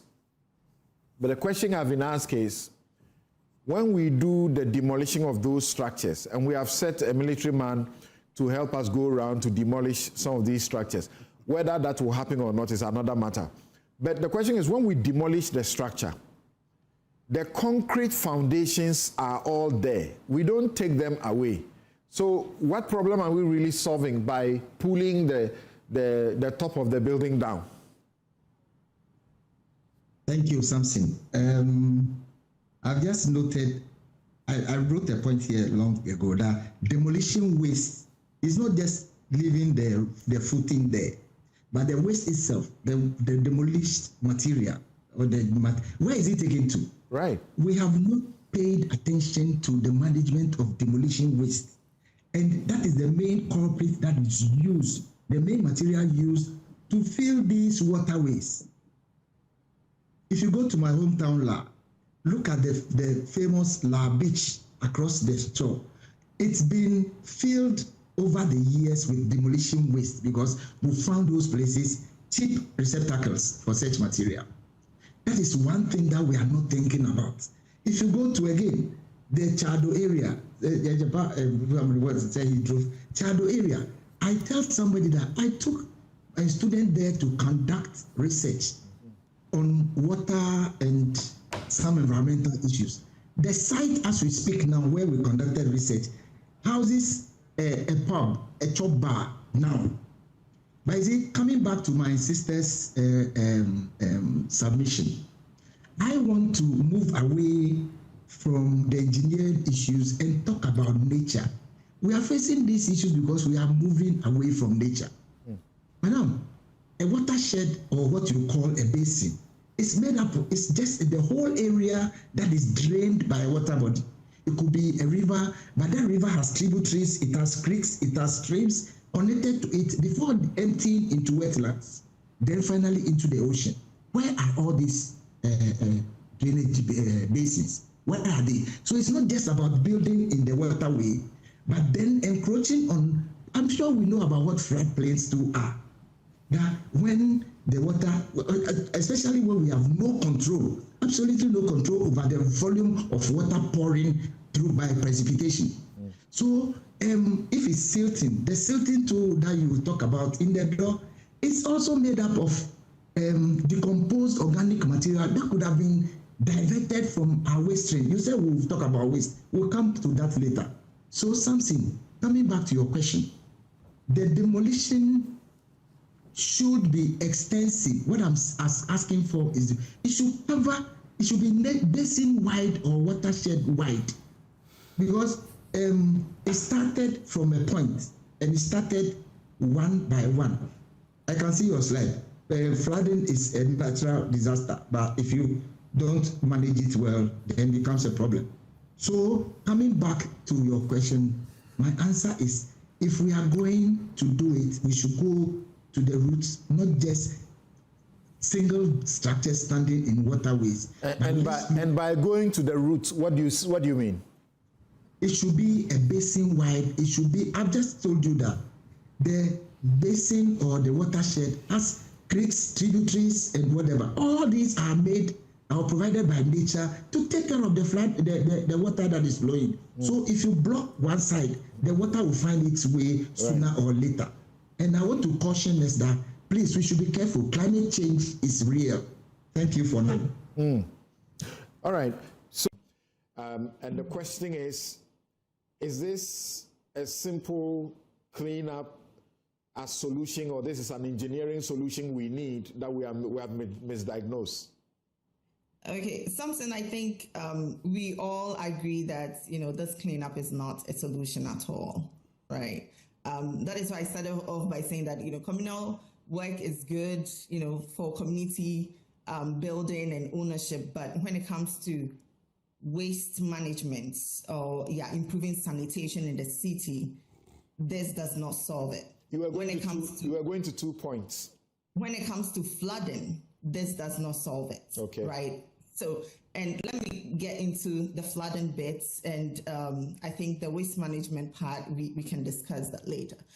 When we list, let's say, contributing factors to flooding in Accra, let's say I'm going to just list about 5 of them, right? And it goes back to my initial point that I'm concerned that we are elevating indiscipline or indiscriminate solid waste disposal as though it's a major cause to the flooding that we are seeing. But in my view, I don't think it is. And this is why. So let's say we have 5 major contributing factors to the flooding we see. One being lack of sufficient, well-engineered drainage system. And I'll say that, considering the rain intensity that we are seeing, recently in Ghana, and you look at the drainage capacities that we have, it's not sufficient. Bigger drains, or what we call primary drains, I think designed for what we call 25-year flood period. That is, in layman's BBC News. Look, Kojo, this morning we've talked about the national sanitation or cleanup exercise. So it's important we share some of the messages. Now, Lawrence Hude at the University of Education, Winneba, says, concerning the waste management conundrum, I can see a total intentional confusion by central and local government to shift blame on their mandatory responsibilities to deceive us. Just look at what the local government minister was saying. So what have they used the sanitation levy collected from us for? Oh, leaders of Ghana. This one says, pictures taken from Mamprobi Sempe Junction, as at the time I am sending these pictures. This is opposite the Sempe cluster of schools across the street from here, and the sand heap from the desilted gutters still line the streets. Let me look at those pictures. Look at that. Look at that. They called it a national cleanup exercise, right? Yeah. I see it as a national refuse relocation exercise. We're just taking refuse from A and relocating it to B. We're not cleaning our city. Because look at where you've left these heaps. So now that it's raining, what's going to happen to that debris? All that rubbish, what's going to happen to it? It's going to be washed back into the gutters, into the sewers. Work done, 0. Just look at the amount of sweat that you made these Okada riders and people sweat on Friday and Saturday, all in the name of a symbolic exercise, according to the president. Now you've finished and you've left the rubbish everywhere. It's so bad. It's so bad. as a country, we put more effort into failure than anything else. It's a pity. Sad one. Now, Kojo, before we continue, I want us to talk about this. Assault on, one of the multimedia journalists by soldiers over the weekend. Again. A statement issued by the multimedia group, Adom Brands of the multimedia group, condemned assault on a reporter and some other civilians at Nkwanta South. Signed by AC Ohin, the senior editor for the Adom Brand, says, our OT regional correspondent, Obrimpomba Kwame Owusu, has reported to us that he has been assaulted by some soldiers deployed to enforce a curfew in Nkwanta South. The assault took place in the evening of Saturday, 11th July 2026, the day the New Patriotic Party held its constituency primaries across the country. According to a reporter, by 5 p.m., when the curfew was supposed to come into force, the election process had not been completed, as party people and the media waited for the final results to be declared. While the people waited for the poll results, Obrimpomba learned that some soldiers were molesting some civilians over the supposed breach of the curfew. As a journalist, he took it upon himself to capture the happenings for a news story. In this line of duty, the reporter got heckled and physically assaulted by some of the soldiers who accused him of taking videos and photographs of the exercise. The beatings inflicted pains on his joints and some other parts of his body, requiring that he is rushed to the nearby St. Joseph's Hospital, where he has since been on admission. Obrimpomba also further reports that a multimedia jacket he wore as a working gear got shredded from the beatings he received from the soldiers. It took the intervention of some National Investigations Bureau and police personnel, as well as election officials present, to rescue our reporter and other civilians from further beatings at the hand of the soldiers. Among the other victims of the assault were some NPP election delegate spectators and a commercial tricycle Okada operator who sustained injuries in an accident while rushing home to escape further molestation. Kojo. You see, this is unfortunate. It wasn't so long ago that the president himself stood in the gap and took responsibility and said that under his regime, all of this brutality against journalism must be a thing of the past. He actually committed to holding some kind of stakeholder engagement between the security services and the media to help educate the security services on the rights and role of the media so that we don't see a repetition of this. The president, the commander-in-chief of the Ghana Armed Forces, said this. And the soldiers are still beating journalists. So does it mean that the commander-in-chief has no command? Is that what it means? This is condemnable. I don't know how many times we need to come here and remind citizens of Ghana that journalists are working for them. They are working for you, this soldier. The journalist is working for you. What's the idea? There's no other profession that I know of where if somebody is unhappy with what we are doing, we deserve to be beaten. I've never heard of a person going to a hospital, the doctor tells him you have HIV, and then he beats the doctor. I've never heard of that. Or you go to the mechanic, he says that your car is condemned, and then you beat the mechanic. I've never heard of it. But as for journalists, in conducting our daily work, people feel that they have the right to beat us up. It's condemnable.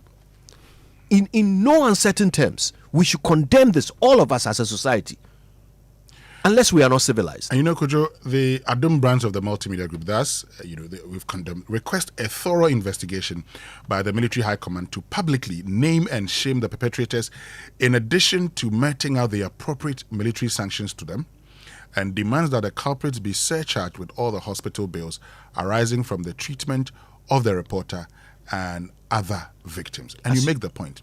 The military, they are there to protect us, the citizens. You and me. That's the reason we pay them. We don't pay them to beat us. The people that are paid by our taxes to protect the country fine, there's a curfew. But you also know that in the curfew, elections are ongoing. So it is your responsibility to actually ensure that the right things are done. And when you do something in the open and a journalist films that, he has done no wrong. And so, I mean, the security operatives have this attitude of, why are you recording? Because it's our job. Exactly. Because it's our job. And if you don't want to be recorded, you don't do it. It's that simple. So the Commander-in-Chief of the Ghana Armed Forces, President John Dramani Mahama, who promised that under his tenure, this would not happen. In fact, a statement should have been issued yesterday. We haven't seen that. Today, we expect the military to announce a full-scale investigation, name whoever is behind this, and sanction them accordingly. And for once, the military should not shield wrongdoers. For once. Do we know yet the people responsible for beating up Carlos Kaloni at the Magdan, what's it called, demolition site? Mm-hmm. Do we yet know? No. Same with the police. As for security services, nobody does wrong there. When it is time for them to actually weed out the bad apples, suddenly they have no records, no information. They cannot investigate. Investigative bodies cannot investigate. Military. Nobody moves in the military without permission. Everything is documented. Every single shoelace that is handed out is recorded. At any given time, every piece of equipment, it is accounted for. They know who has it, where the person is, what the person is doing. But if right now we tell them to identify the people who beat up our journalists, they will say they don't know. Liars. They would know. But you know, your salary deserves better, so switch to Fidelity Bank and enjoy amazing benefits, lower interest rates, higher loan amounts, personalized financial support, and a smile that lasts. It's time to switch and smile wider with Fidelity Bank. To learn more, call them on 0800 003355 or visit fidelitybank.com.gh or connect with them on social media at Fidelity Bank GH. Fidelity Bank, believe with us. But if you're planning a trip abroad, well, don't wait until you're stranded in a foreign country. Get covered with Glyco travel insurance before you fly. From medical emergencies and flight delays to lost luggage, Glyco has you covered every step of the way. Visit any Glyco Live branch or call 0555 305 547. Travel smart, travel protected. Glyco, we cushion you for life. And Franco is your leading mobile phones, accessories, and electronic retail outlet. Now you get to purchase items such as Nokia, Samsung, iPhone, smart TVs, ranging from 32 inches to 100 inches, Franco air conditioners, chest freezers, and refrigerators, washing machine, microwave, blender, generator, and CCTV camera, and all other mobile phone brands and accessories from all our shops nationwide at up to 40% discount on our digital platforms. Call us on our official numbers on 0246 422338 or 0555 939311 and then 0302 225651, or download the new Franco Trading app Franco on the Google Play Store or App Store. Visit their website francotrading.com. Franco Trading Enterprise, steel, phone, papa, fie. But I'm sure you've heard about the incredible benefits of Exilium from Total Energies. Well, let me tell you more about this premium fuel with its amazing 3-in-1 power, because the additive enriched fuel with its amazing 3-in-1 action that cleans your engine, extends its life, and lowers your fuel consumption thanks to the cumulative effect of its anti-corrosion, anti-wear, and detergent additives. Exilium new formula also lowers your vehicle's fuel consumption while reducing CO2 emissions. Tell you drive, sir. Experience the difference with Total Energies Exilium new formula. Choose Exilium.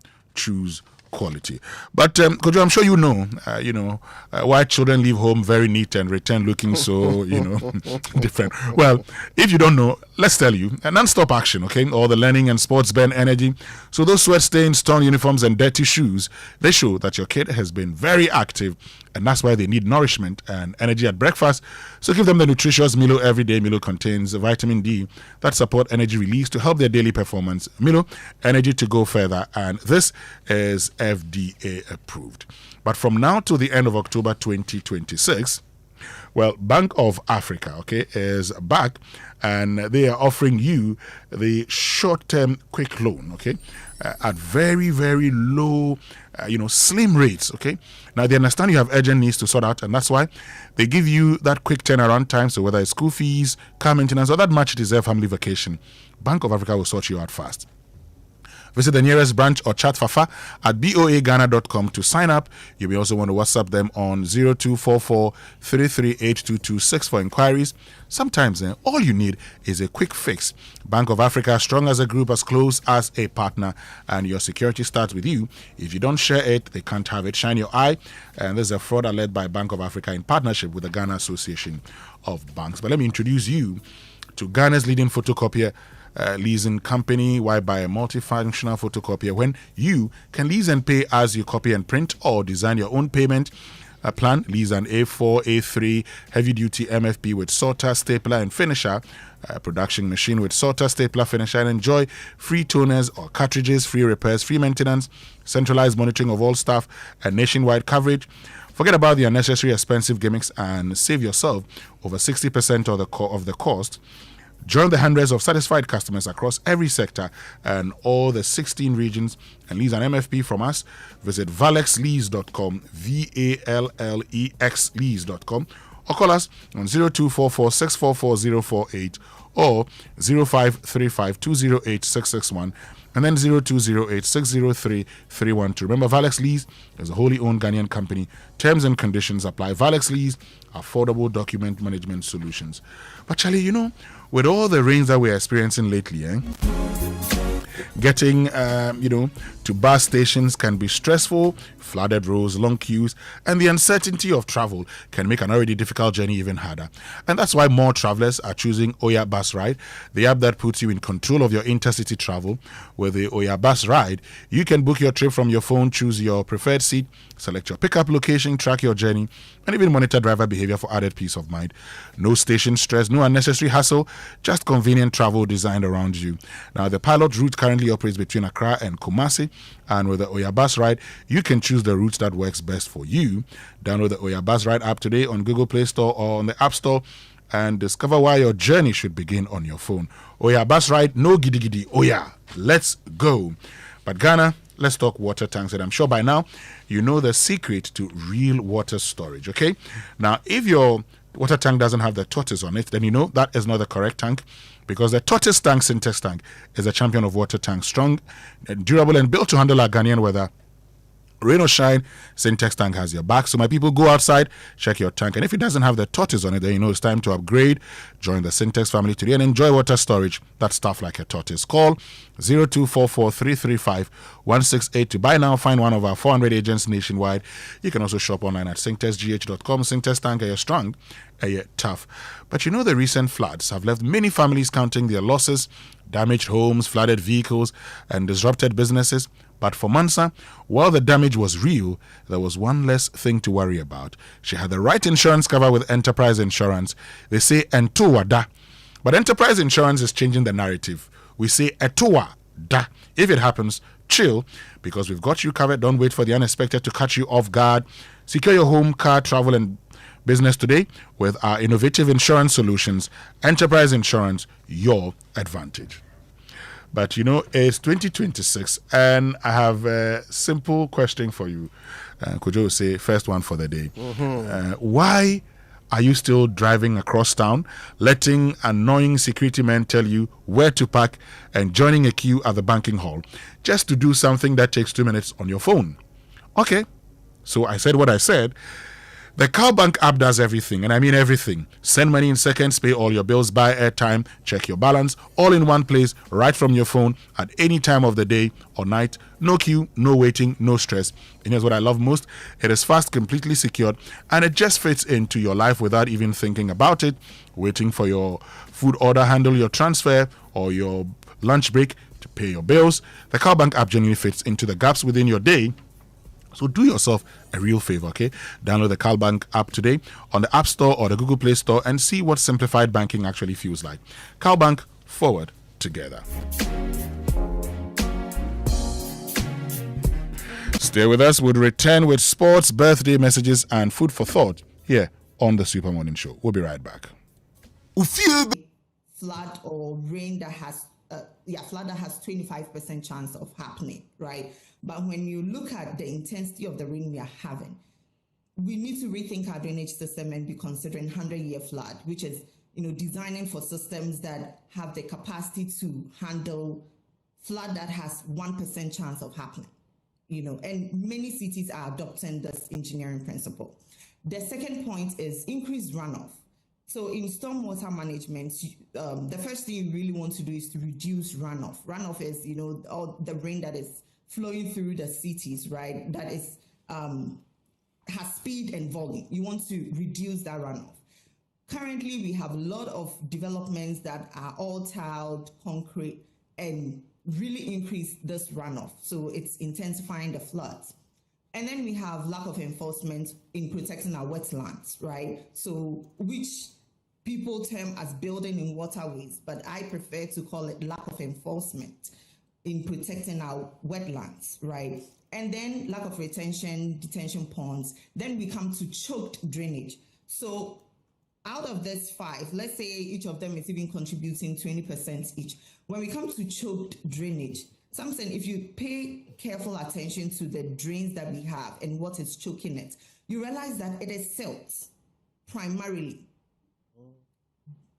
before even waste. I mean, without silt occupying the gutters, the plastic bottles and all will float, right? But it's the silt that is trapping all this waste in the gutters. Where does silt come from? Silt is as a result of how our city is unplanned or planned. We have a lot of untarred roads, untarred feeder roads, and we have a lot of, areas that are unpaved and also areas that do not have any landscaping at all. And so we have a lot of silt getting into our drains. Even the covered drains, they are barely removed to check, but recently Bus Stop Boys showed a video. When you take the cover and you look at it, you see that it is full of silt.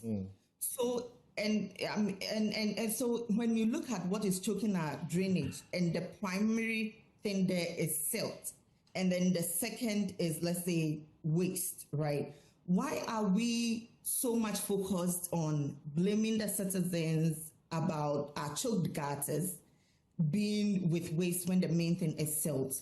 And we need to address silt as a country. I mean, when you look at the Odo, when they dredge it, the main thing they are taking out is silt. That's right. But we barely talk about silt and addressing silt in our communities. I mean, the banks of Odo is so full of silt that in actual sense, we should have greened all those areas so that silt does not wash into the drainage. So coming back to why we are doing this, if we are doing cleanup exercise to prevent floods, I think the impact, in my opinion, is really small, and focusing so much on it takes our attention from the real underlying problems to the causes of floods and what we need to do to resolve them.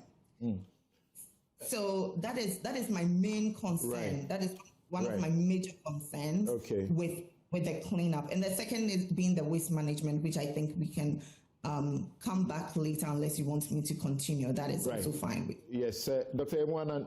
President Akufo-Addo, yes. On the 3rd day of June 2019 in Canada, President Nana Addo Dankwa Akufo-Addo met with the Ghanaian community in Canada. And he said this, if you look at graphic online, he stated that the perennial flooding in Accra is by MTN everywhere you go. And Bank of Africa BOA Pay from Bank of Africa offers a hassle-free solution for fee collection and other payments. Call us or chat Fafa at boaghana.com for details. Bank of Africa, strong as a group, as close as a partner. And Franco Trading Enterprise still phone Papa Fee. We'll bring you the birthday messages later on the show. But time now for the Sports Center, brought to us by MTN. Switch to MTN's eSIM. Download my MTN app to go SIMless today. Standard Chartered Bank. here for good. And DSTV, you know, the biggest football tournament is here, and DSTV is giving you front row seats to all the action live. Is the FIFA World Cup 2026, and it's that time when everything can wait, even sleep can wait too. DSTV, your home of entertainment and high sense everyday prices for everyday people. But you know, with the MTN at 30 promo, every call, every text, every browse, every Momo transaction, and every connection to home fiber and every activity on my MTN app earns you points towards amazing rewards, including 9 brand new Toyota Land Cruiser Prados, over 10 million Ghana cedis in cash prizes, and unforgettable experiences just for you. Because every move counts, dial *530# or use my MTN app to participate now. And let's stay connected everywhere you go. MTN at 30 promo. Make every move count. Terms and conditions apply. And you know, for over 130 years, Standard Chartered has been more than a bank. We've been a partner in progress, from helping establish Ghana's financial system to building businesses and connecting them to the world, from helping generations grow and protect their wealth to powering innovation and helping communities thrive. Today, we stand on 130 years of heritage to power your ambitions and unlock opportunities. 130 years of expertise to drive cross-border connections that move businesses forward, support your financial and wealth aspirations, and to sustainably impact communities. As always, we believe we can achieve more by partnering together. Standard Chartered, here for good. And if you're looking for premium electronics and home appliances at unbeatable value, choose Hisense, Ghana's trusted brand for innovation, quality, durability, and affordability. From world-class televisions, refrigerators, chest freezers, air conditioners, to a complete lifestyle range including laser TVs, gas cookers, washing machines, smartphones, sound systems, water dispensers, microwaves, blenders, rice cookers, kettles, air fryers, and much more. Hisense has everything you need to upgrade your home and everyday living. So whether you're creating the ultimate entertainment experience, furnishing your kitchen, or making your home smarter and more comfortable, Hisense delivers cutting-edge technology designed for modern lifestyles. As one of Ghana's leading electronics brand, we stand firmly behind the quality and reliability of our products, and that's why customers can enjoy up to 5-year manufacturer's defect warranty on all our products, giving you peace of mind with every purchase. With conveniently located showrooms across Ghana, getting your favorite Hisense product has never been easier. Call them today on 0302 550000 or visit hisense.com.gh for inquiries and more information. Hisense, best for quality, best for durability, best for energy efficiency, and best for affordability, best for style, best for technology. Hisense, everyday prices for everyday people. Achue. Winston, good morning. Good morning. To everyone, welcome aboard to the Joy Sports Center. Coming up. Tara Martinez. Julian Alvarez! Wow! Argentina edged Switzerland to reach the World Cup semi-final, albeit controversially, and they'll be facing England. As Gordon plays into Bellingham, and Bellingham has a chance! And brilliant Bellingham takes that chance! England's every man, every game! Jude Bellingham did the damage as the Three Lions overcame Norway in extra time to reach the last four. The two are joined by Spain and France in the semis. We'll tell you more about that, but also coming up later. We were banned and we're coming back. What are we going to do? We need to make sure that things like that. Well, Yankson fence of Alexander Zverev in power battle to retain Wimbledon crown as well. We'll bring you details of all of these stories and more. But first to come, Ghana's under-17 women's team, the Black Maidens, are back at the FIFA Under-17 Women's World Cup after beating Senegal 7-6 on penalties at the Accra Sports Stadium on Saturday. That tie ended 2-2 on aggregates after a 1-0 draw, sealing Ghana's return to the tournament for the first time in 8 years. The Black Maidens missed the last two editions after a CAF ban in 2022 for fielding overage players during the qualifiers. Well, they've now been cleared to compete, and Ghana will head to Morocco for the tournament from October 17 to the 7th of November. Here's the team's assistant coach, Bashiruddin Sumani. We were banned and we're coming back. What are we going to do? We need to make sure that things like that don't happen. Make sure that we get Ghana back to World Cup stage when it comes to U17. So we were whipping ourselves in line, making sure that we don't do any mistake when it comes to age cheating and other things, to make sure that we do the right thing and then get Ghana back as the nation, and those who have given us this opportunity trust us more and then keep us going. Bashiruddin Sumani is the Black Maidens assistant coach. Well, they've been drawn in Group C and will face Canada, Brazil, and Norway. Meanwhile, the senior women's team, the Black Queens, have arrived in Morocco for the final phase of their preparations ahead of the 2026 Women's Africa Cup of Nations. 18 players reported to camp as head coach Kimlas Jokegren begins training with the remaining invited players expected to join in the coming days. So they're in Group C alongside South Africa, Mali, and Tanzania for the tournament that runs from the 26th of July to August 16 this year. Elsewhere, the Commonwealth Games Association of Ghana has announced a list of 40 athletes to represent Ghana at the Games, which starts in Glasgow on July 23. Well, they will compete across several disciplines, including athletics, boxing, swimming, and weightlifting. Moving on, Julian Alvarez and Lautaro Martinez struck late in extra time as defending champions Argentina secured a dramatic 3-1 quarterfinal win over 10-man Switzerland on Sunday. Well, Switzerland were reduced to 10 men after Bril Embolo received his second yellow card for simulation following a lengthy VAR review. The referee initially booked Argentina's Leandro Paredes before overturning the decision for mistaken identity. The controversial call left Swiss captain Granit Xhaka furious. The rules are the rules, and we can't change the rules. But it's a decision where you kill the game. This is my opinion, and I don't know what else he can do, but just don't kill the game. I think that we were so good in the game inside. How I say, I believe that 11 against 11, we will have them. But how I say, it's very difficult to find the right word now after the game.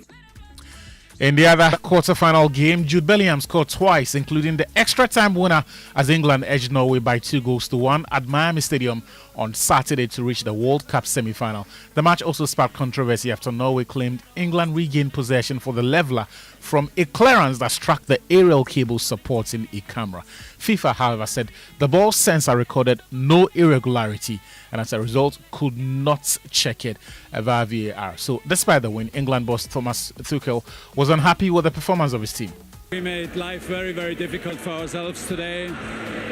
The result is fantastic. We're in the last four. It's amazing, but not happy with the performance. In what sense? In every sense. It was, again, the commitment is there, but we made life very, very difficult for us in the way we played, how we played. Sloppy, a lot of technical mistakes, not fast enough, not repetitive enough. We were lucky today. This is pure mentality. You can bottle it up and sell it. Thomas Tuchel is the England manager speaking after they beat Norway by the odd goal in 3. England will face Argentina in Atlanta on Wednesday. Elsewhere, Spain are also through to the semis thanks to, again, Mikel Merino's late impact after coming off the bench against Belgium. Well, he scored an 88th minute winner as Spain edged Belgium by 2-1 in the quarterfinals. They'll face France in Dallas on Tuesday after Le Bleu beat Morocco by 2-0 in their last 8 tie. South Africa international Jaden James, in other news, who featured in all 3 of his side's group stage games at the World Cup, has died at the age of 25. No cause of his death has been given yet. Still in other matters on the continent, Senegal have also fired their head coach Pape Thiaw on Saturday, saying their result at the World Cup necessitated a change at the helm of the team. Italian top seed Yankson in tennis also resisted an all-out onslaught by an inspired Alexander Zverev to retain his Wimbledon crown in a thunderous final and claim a 5th Grand Slam title on Sunday. Sinner paid tribute to his opponent Zverev after the game. Amazing, but as Sasha did, I would like to start with you and your whole team and family. You reached one of your goals, your main goals, winning Grand Slams, and you made it happen in Paris. Today you were so close. If you play like this, I'm very, very sure you're going to have this one at home as well. So amazing, keep going. I know another goal is for you to become #1 in the world. You're very, very close, so we need to have to be very careful now. So, but congrats. Here's the Wimbledon winner, Yankson, speaking after getting the better of Alexander Zverev in Sunday's final. And in the Joy Sports Center with me, Victor Achutamaklu. Do also join us at 10 a.m. on Joy Prime for World Cup Daily. Thank you very much, Victor. Victor Achutamaklu. Maza, what is it? The value is the same. So I should go Victor. Oh, Master, the value Victor. is the same. Yes. Not Victor. That's how my old boy calls me. Victor. Yes. Let me bring in Uncle Ebo White because it's time for Food for Thought, brought to us by Roverman Productions. B. The difference. Uncle, good morning. Oh, my favorite about you, sir. Your voice just makes my day. Thank you. And it's always a pleasure hearing from our favorite uncle, Uncle Ebo White. And how are you doing? Oh, Uncle, as you know, God is still taking very good care of his children. Of his children. Yeah, so wonderful. We are fine. I'm going to tell a story today. Let me know what you think of it at the end. Okay. All right. We are getting to the peak of the soccer season with the 2026 FIFA World Cup going into its semi-final stage. This means of the 48 teams that qualified for the tournament, only 4 remain now. So this morning, I want to continue with my reflections on the game called Beautiful, with one more lesson we can pick from the game. Here we go. And this is the lesson. If you shoot at goal, you may miss or you may score. But if you don't shoot, you have already missed a goal. This is an important lesson in life, underscoring the fact that if you don't make the effort, if you don't take the risk, you will definitely achieve nothing. I saw the truth of this lesson throughout the tournament, but in the 2 quarterfinal matches on Saturday, we saw this lesson play out in both matches. In the first match on Saturday between Argentina and Switzerland, the Swiss goal came from an angle that was quite tight, and most players would have opted to give a pass or dribble to a more promising position. But the player shot from that tight angle.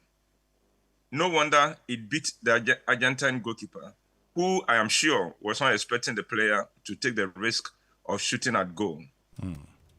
Almost the same situation played out in the second match between England and Norway. The Norway goal was from an identical spot, and again, most players would have played it safe by giving a pass or dribbling, or just holding on to the ball for support to arrive to his right or behind him. But this player, without hesitation, shot straight at goal, and it went into the net. I see this lesson play out at my annual auditions for membership into the Roverman Theatre Group. There are people who are not sure they have what it takes to make it into Roverman, but they present themselves at the auditions anyway. And to their own surprise, they make it into the group.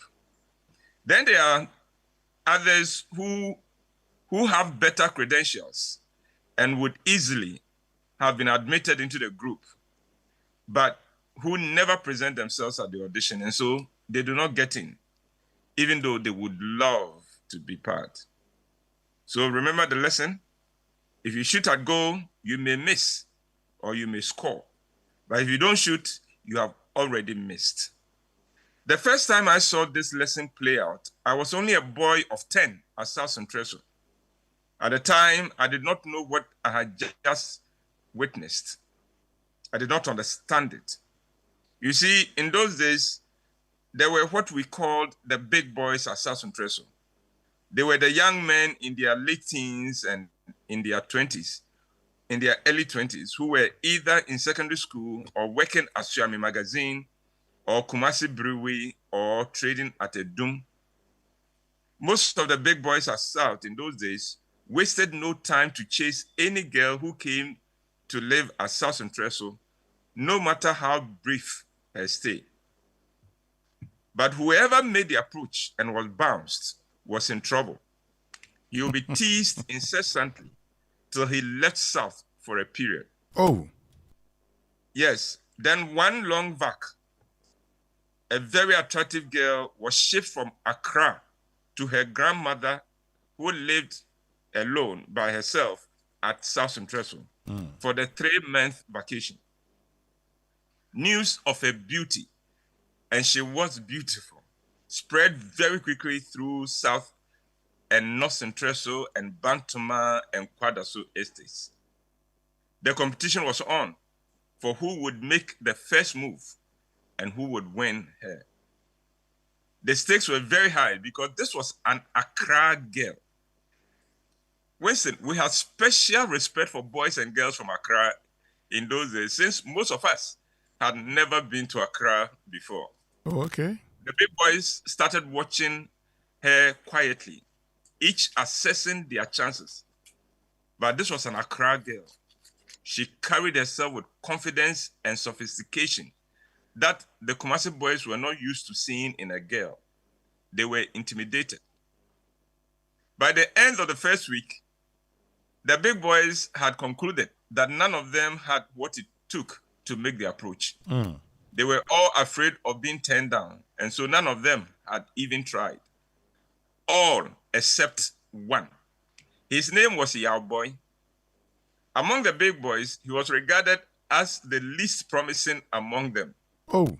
You see, as South, in those days, a young man had to have one of the following advantages to be respected and admired.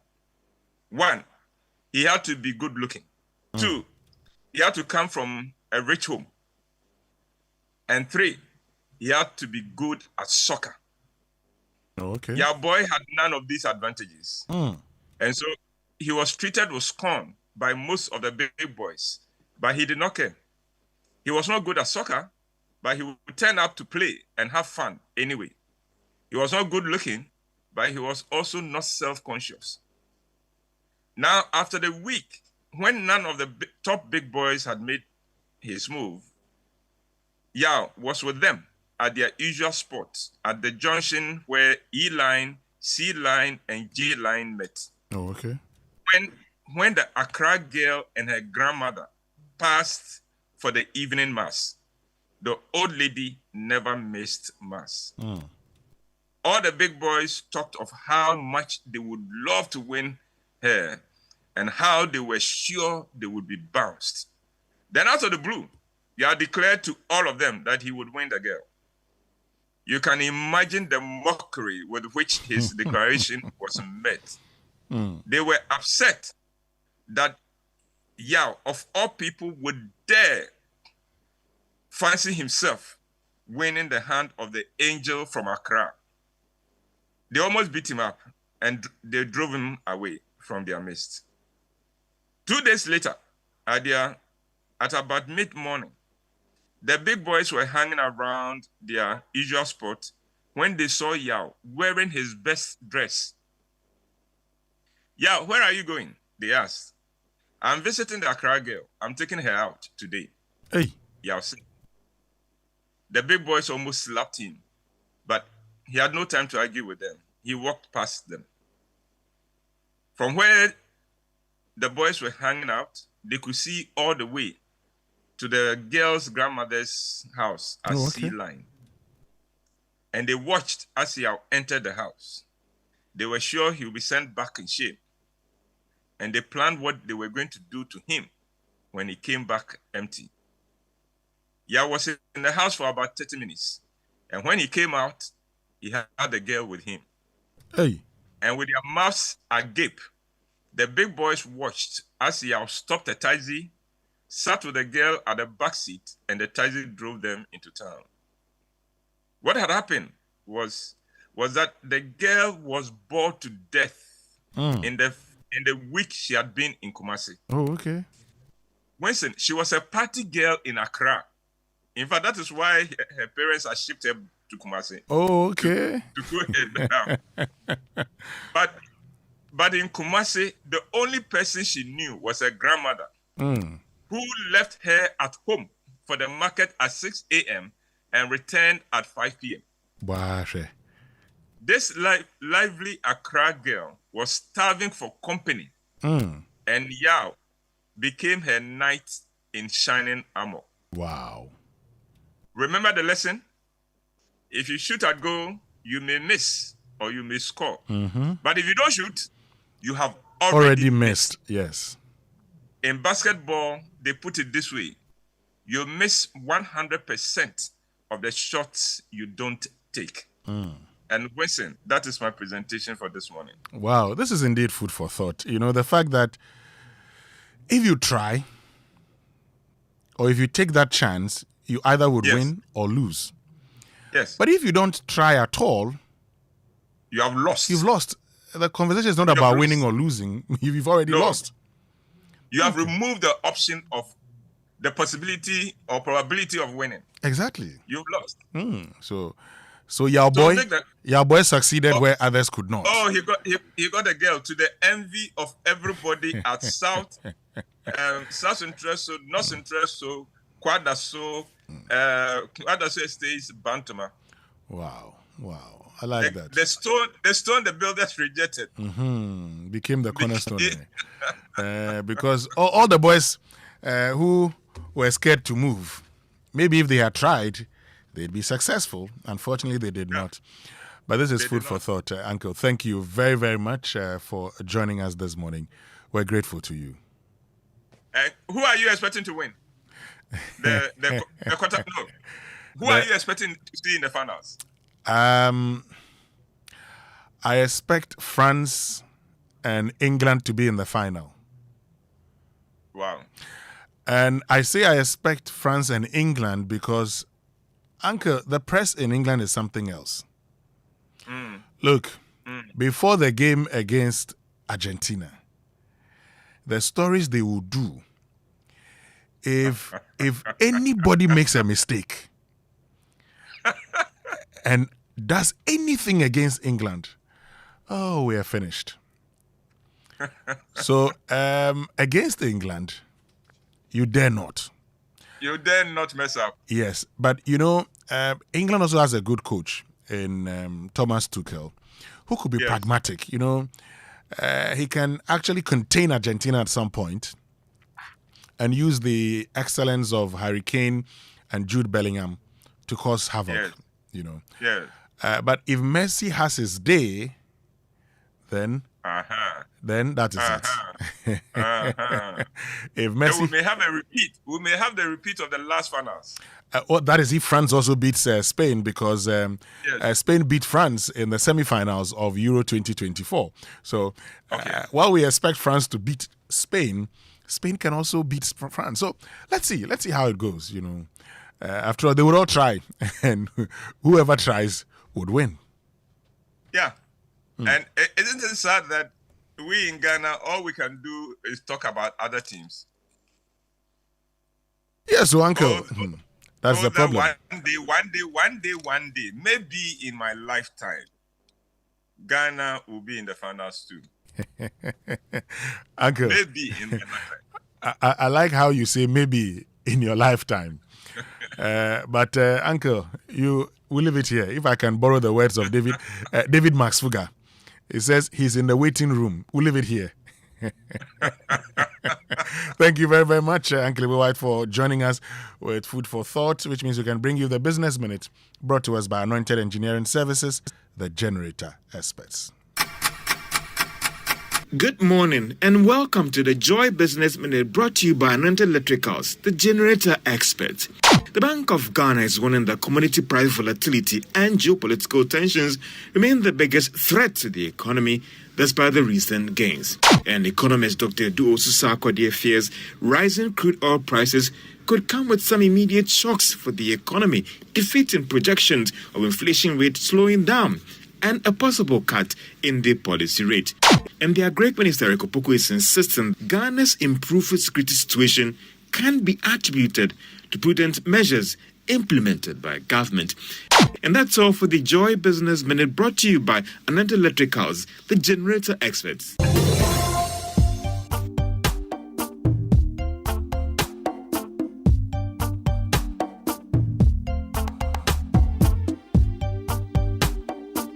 Welcome back, and thank you very much for staying with us here on the Super Morning Show on Joy 99.7 FM. You know, Anointed Engineering Services Limited is into the sale of ultra silent, fuel efficient diesel generating sets with sizes ranging from 5 kVA to 3,000 kVA at competitive prices. And for every generator you acquire, you will enjoy a 5-year warranty. They also undertake maintenance and repairs of all kinds of diesel generating sets. Their services include a 24-hour emergency service, sale of genuine spare parts, reliable rental service, professional advice, sale of tire lights and rental. Locate their East Legon branch at 26 Boundary Road, Legon, close to AH Hotel. Head office at number 77 Anointed House on the main Odoko Malam Highway, near the Odoko traffic light. They also have 21 branches nationwide and are into skill training. They have a training school that trains students in generators and plants, auto mechanics, electricals, and controls and solar installations. They offer 80% hands-on training and 20% theory. Call them on 0243 480 334 or 0246 423534. Anointed, the generator experts. Let's get interactive this morning on the Super Morning Show. Social media messages brought to us by EcoBank, the Pan-African Bank, number 10 liver salt, a refreshing relief, and Cowbell Coffee with you every moment. And this morning, we want to understand where you find yourself and whether the debris from the National Cleanup Exercise has been collected. And so just, share with us your location and share with us also a picture. You can do so on X or on WhatsApp. On X, use the hashtag JoySMS, hashtag MyFilthReport. Then on WhatsApp, 055-1111-997. We'll be going to Maxwell Agba, who is on the Kaswa Malam stretch of road, but we'll also go around the whole country and, have that conversation here on the Super Morning Show.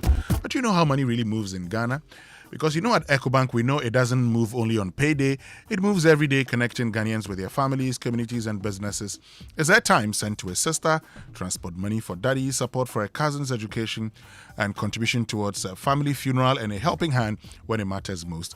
In Ghana, money is more than a transaction.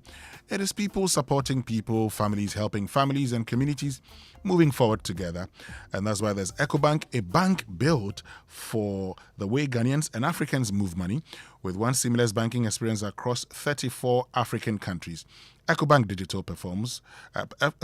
platforms connect people, businesses, and opportunities in Ghana and across the continent.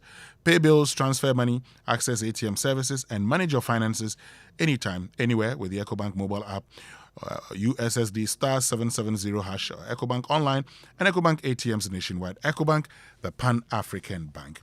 But big stories this morning brought to us by Telesur Connecting Energies, Lancaster University, Ghana, the only British university campus in West Africa, and Awake Natural Mineral Water, one for life. Our focus is on the post-National Sanitation Day and Cleanup Exercise. What is our reality? Have we been able to collect all the debris? Well, it doesn't look like that. You've been sharing those photos with us. Keep them coming, and we definitely would direct the authorities, the assemblies and urban roads to get there and deal with them. But travelers, the days of switching off your data when you travel are over, because the Telesur World Plus roaming bundles give you unmatched value and the best rates across up to 100 countries, including every country in Africa. No more landing in a new country and worrying about how to order a ride, find your hotel, navigate a new city, or stay in touch with family and friends. No more hunting for local SIM cards. No more fear of expensive roaming charges. With rates from just 0.09 pesos per megabyte and incredible value on voice and data, Telesur World Plus roaming bundles keep you connected from the moment you land. So whether you're traveling for business, on holiday, or following the excitement of the World Cup, you can stay connected with confidence wherever you go. So relax, don't worry about roaming cost. Just do you. Dial *5959# or activate your bundle on the Telesur Play app today. Telesur, connecting energies. And every day your body needs clean, refreshing water, and Awake is carefully produced to keep you refreshed and hydrated. Purified, refreshing, and purpose-driven. Through our One for Life campaign, we support people living with various cardiovascular diseases, where every bottle you drink, an amount is donated to the National Cardiothoracic Center, Kolebu. Drink water, drink Awake, proudly produced by Kasapreko PLC. Awake Purified Drinking Water, One for Life. Drink water, drink Awake, available nationwide. This is FDA approved. And stay with us when we return after these messages. We start with Maxwell Agbagba, who's at Kaswa, who's between the Kaswa and Malam Road, here on the Super Morning Show. We'll be right back. Even by discipline, rather than just poor engineering, noting that some residents persistently dump refuse into gutters when it rains. He further stressed that no amount of government investment will solve the problem unless citizens change their attitudes. Read more. I don't have time. So this is what the then President Nana Addo Dankwa Akufo-Addo told the Ghanaian community in Canada. And he even told them that they should advise their people back in Ghana not to be, indulging in that. So it is not just President Mahama that has seen it. Under when my senior brother knew and was a minister in the government, his president said that. But you see something, and that is where my shock is. I thought that we were doing this thing, devoid of partisan politics. But he came in and then a government, his own government, who declared on the 24th day of April 2017, Nana Addo Dankwa Akufo-Addo, who declared that he will make Accra the cleanest city in Africa. He is the one talking after 8 years. What did we see? The cleanest city in Africa. We are not ashamed to now come and defend this and then blame another government. At least President Mahama is still in office. 1.5 years. Say he is failed. You may say that. But at least he has time to right the wrong. You did 8 years. You established a sanitation ministry. Something, relax, wait. A sanitation ministry, the minister drew salary, wrote in land cruises. What were the achievements? In the 8-year rule of Nana Addo Dankwa Akufo-Addo, are you saying that the problems we have today is just a 1.5 year problem? Who is saying this? And you are talking about promises. Go and read your manifesto from 2017 to 2024. What happened to the clean city in Africa, Accra? So what are we saying? Look, President Akufo-Addo committed to sign the WASH, something, do you remember the WASH project? Let's not go there. Because you see, when we do this, it will be I have to respond. No, don't worry. I don't have a problem. But allow me. Allow me. So you see, when we are here, I thought that we were looking at the way forward. But they were worse. MPP were worse under Nana Addo Dankwa Akufo-Addo. Because one of his trump card was that he would make Accra the cleanest city.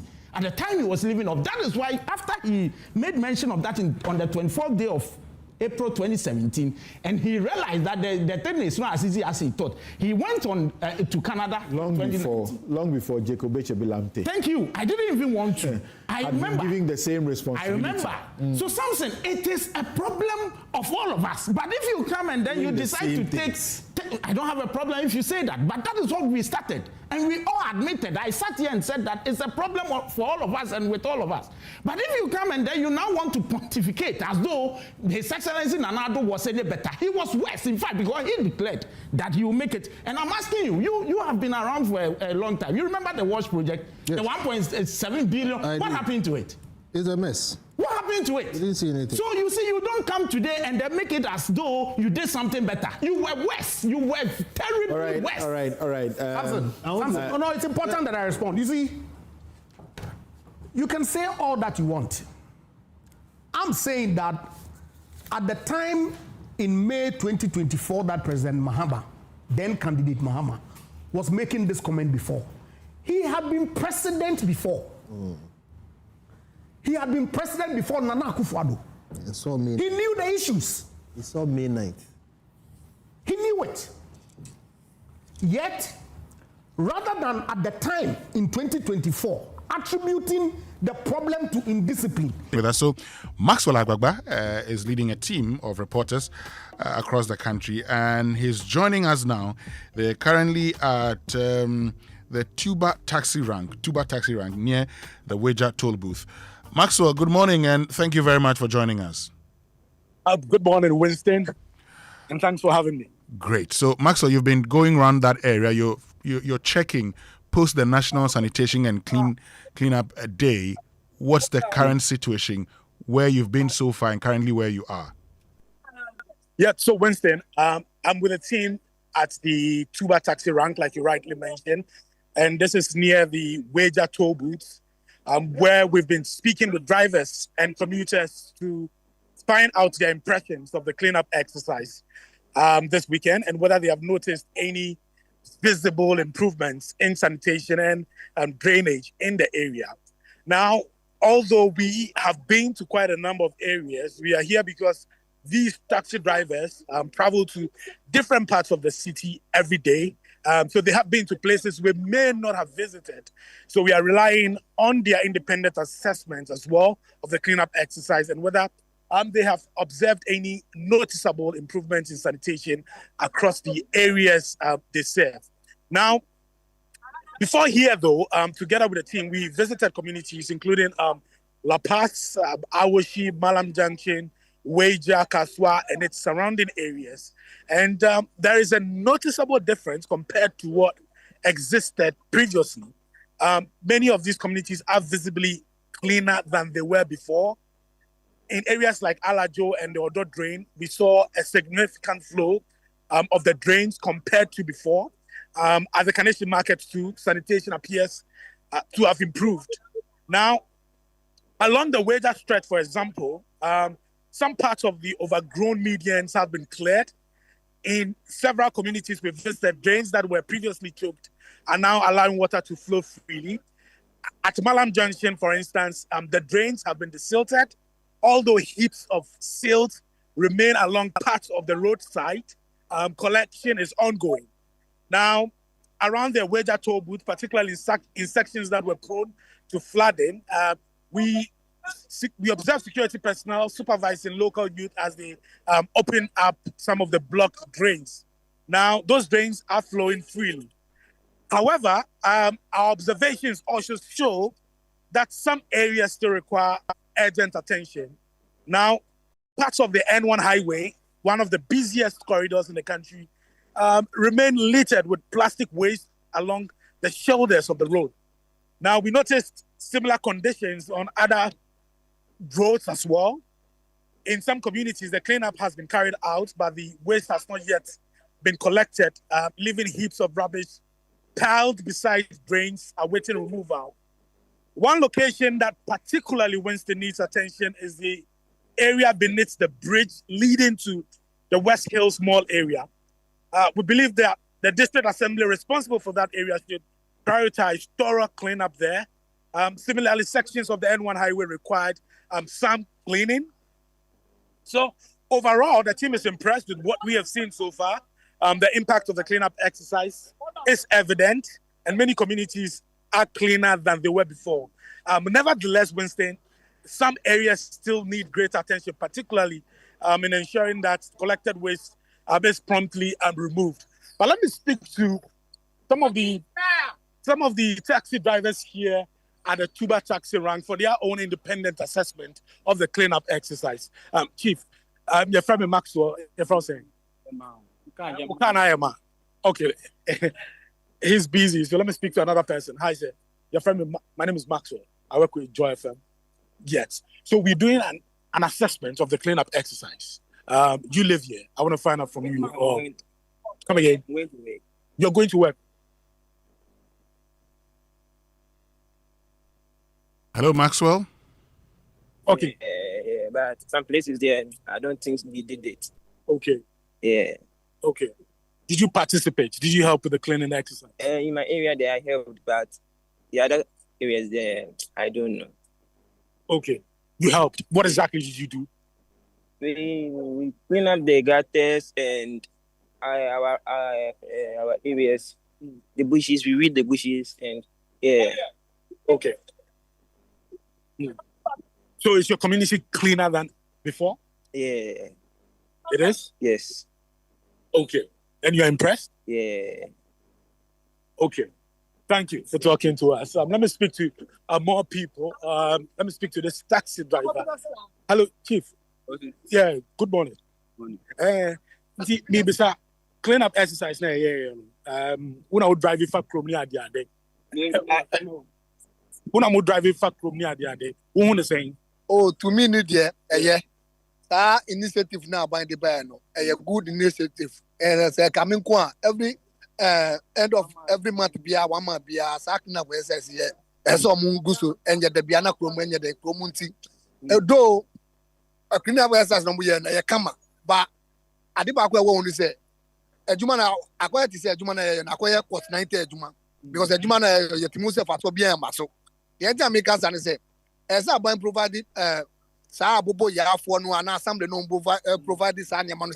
Uyi got an more, and Yano any rabbits no. Na yam for gum no more pepe become no for bar. I got this Yama SS Nina, but I need none a book one who.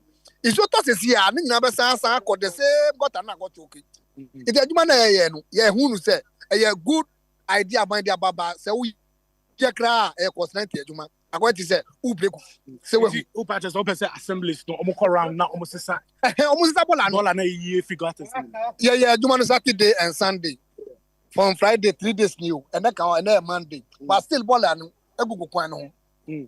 Bola no gugu kwan ho assembly no asisa wo. E bi na go bo anga so be witness wo pa kwatwa picture ne gugu ho no. Se me bo a ude gu on nyina bola. We mu nyina botoboto nyina bola. Anwa na yi e wo gota no so egugu kwan no. So what I say? It is assembly no answer and provide this animal nyina na so to say na sa gota no mu a. Na asa koyaki back. Yeah. Well, Winston, what this driver is saying that he is impressed with the work. In fact, he's lauded the initiative and he's recommending that the cleanup exercise should be done every month because he believes that that's going to improve the sanitation situation. But he's also raising a concern about the refuse and the garbage that were removed from the drainage system. He says many of them still remain on the side of the roads. And he's worried that if it rains now, all the garbage and the refuse removed from the drainage system will be washed back into the drainage, into the drains. And he believes that would have been counterproductive and wouldn't have, helped the exercise generally. So that is his concern. Although he thinks that it is a good initiative and is recommending that it should be done once every month. But one kasano clean up na oh, me be pa eboa super. I didn't Indiana where. Me you got them. Who you got them? Yes. Me ya nya di free got them. Got am na choki. But I mean say aban yan say we say o ma assembly nu nyina aba assembly nu ya we say. O mo nya no composing. Say one kwan we say got we say no. Enu kwan say o mo ntwe aban be you got them because store we yi nanim. We su yi nanim mu a. Got no ma den e be da ho. Okay. It's only to ya na nyina fe mako. But obi e twa aban. Enye adwuma ni nyina na be den aban be yansu ka ho. Yansu atase. This na make no. Wo fa kwan we so stores na egwa so bebe. Obi yi nenem we su yi nenem a. Na aya adwuma na ye simple ama aban na ye simple ama yeso. Say ka me kwan me ka say to no so. Omo ma tangas enye den. Enye composite just na first tangas enye enye composite. Our sample say every month piano, the end of the month, you can clean up exercise. Okay. Okay. That's the part of Kasaya. So Winston, you had one of the drivers there speaking to me. Let me speak to this passenger here. Hello, sir. Welcome to Joy News, Joy FM. Thank you very much, sir. Great. I want to find out from you. You have been moving to different parts of this community. What is your assessment of the cleanup exercise that happened this weekend? With the cleanup exercise, I think it's very good for us to continue doing it. But if we stop, still the debris will go inside the drain again. So with the drains around, we should have been checking it every month so that we can even remove the rubbers and the sands inside. For this area, I think the sands that washes from the top to the gutters. So I think if we have been doing it every month, I think it will help us so that the waters will flow fast inside the drain. So that's what I can say. So the driver who I spoke to just some minutes ago is also recommending that this should be instituted, so it will be once every month. You're also pushing that it should be once every month. Yeah, I think it will help us so that if you don't do it, the stands and the debris will go. We choke again. So if we have been doing it every month, I think it will help us for the waters to be flowing fast. Okay. Thank you for talking to us. Let me find out. Steve, what's your name, sir? Benjamin. What's your assessment of the cleanup exercise? The cleanup exercise that we had really helped, but concerning the after we remove the sand and rubbish from the gutters and drainage, they should be they should collect them. Yeah, there's no lions to be around to collect them, but if you go around, you see that some places some of the sand are still there, which they've not collected. So if you raise to still push it into the gutter again. Okay, sure. Thank you. So, Winston, it appears a common denominator of the concerns being raised here. It's about the collection of the waste after these choke drains have been, desilted. That's one of the concerns running through the comments of all those I've been speaking to here. Many of them are lauding the initiative, and I recommend them for it to be done once every month. Let me speak to Patrol, we're a taxi driver. What do you say? Me bravo.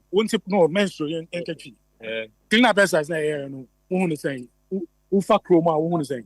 Oh, maybe I clean. Maybe I genuine. Maybe I genuine. Tell say, every 3 months we are so it was saying na e betu abo man ni pa well we ma bibia be clean say so to a say the ya isu e fa niam no e betu aba form okay ebi no minimum ka say no mo say omo pen omo say omo ye no once every month but we say yeah 3 months bia 3 months bia e was holidays no adults for Ghana it is 3 months bia yeah we no dey for so bebre but send every month bia and e be say for bia adwuma well nebi mu nya nebi mu kofo well they yen 3 months bia okay okay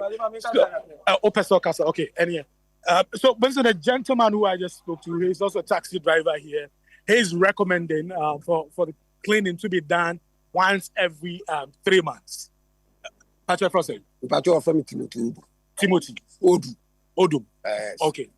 Once you want to say clean up now, you want to say. Oh, I cost you fine. And so I say, yeah, no, I'm for and share the MP.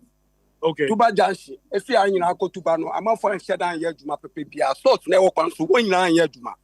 And to share one who says, I share, who can say to any natural one who says, yeah. Once I want to get it.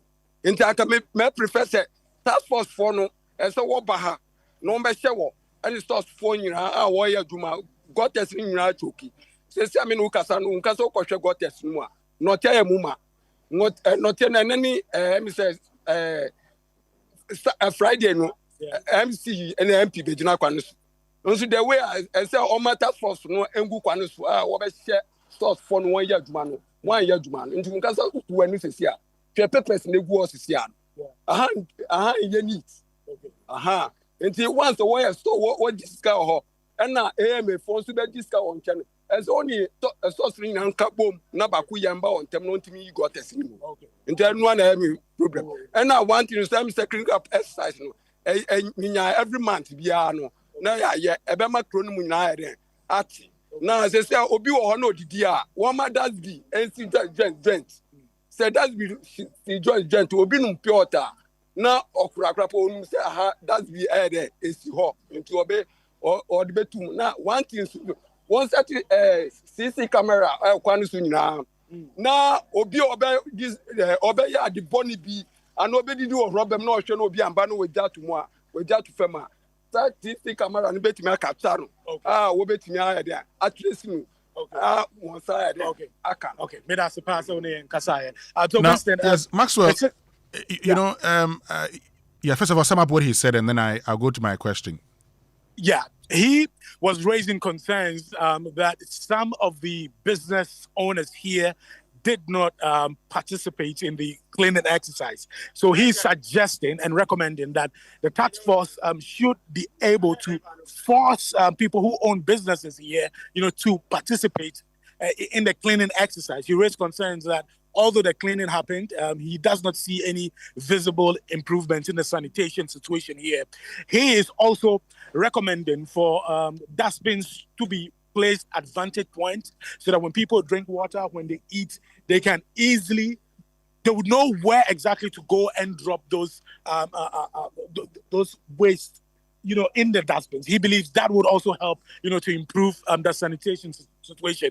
Another interesting recommendation that he made was the installation of CCTV at vantage points. And he believes that if CCTV is installed at vantage points, for people who dump garbage indiscriminately, authorities will be able to identify them easily and then prosecute them. Okay. So basically, that's a summary of what. Now, Maxwell, listening to all the people you've spoken with, they talk about making this, a monthly thing. Well, that's true, but we also have the National Sanitation Day. That's every first Saturday of every month, so that would take care of it.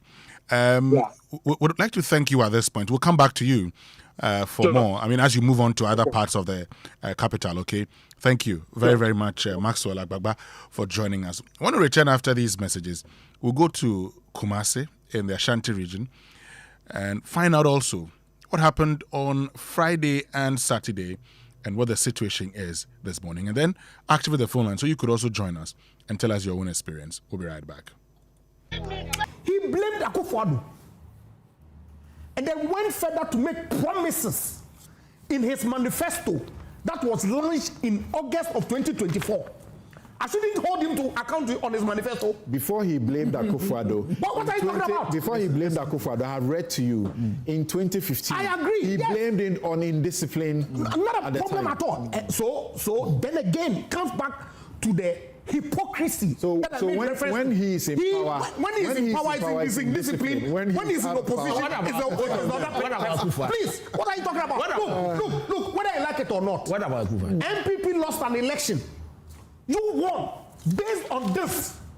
And we'll hold you to it whether you like it or not. We have more time. So don't tell me about my West. You were West. Gentlemen, it doesn't matter. 8 years. You were in government. Let's focus. And we'll hold you what? Let's focus. We are still in power. But you were There's always a point to start, and the president is showing leadership by what he did yesterday and today also is continuing. So let's see how it goes. By this PR gimmicks. The president is inspiration. Symbolism to inspire. Inspiration. I'm not inspired. If you are, hallelujah. What I'm going to say will sound controversial. I want to work, but please go ahead. Please go ahead. Did you do it? The reason why I'm saying it is because I'm worried about the quality of the thinking and all the things that have been thrown out. For instance, dredge the Kole. The Kole has been dredged for the past 20 years. And I said way back then that the dredging of the Kole will not work. It's simple. The Kole is a river in its mature stage about to enter the sea. When the river meets the sea slows it down. And when if there is anything, or there's usually, stuff in the thing, it will deposit. That will not change. It's the geography of this place. I don't have time to explain it. So dredging the Kole won't work. Don't go and waste our money there. The way to do it is to create locks. Those who can't understand it, study what the Dutch did. Okay, number one. Number two, demolition won't work. Demolition won't work because you are going to do what you call demolish somebody's property on a waterway. The waterway, riparian soil is soft. It soaks water. Okay, when you compact it and you build on it, you have changed the nature of the soil. If you demolish the building on top of it, it doesn't change anything. Unless you restore that space.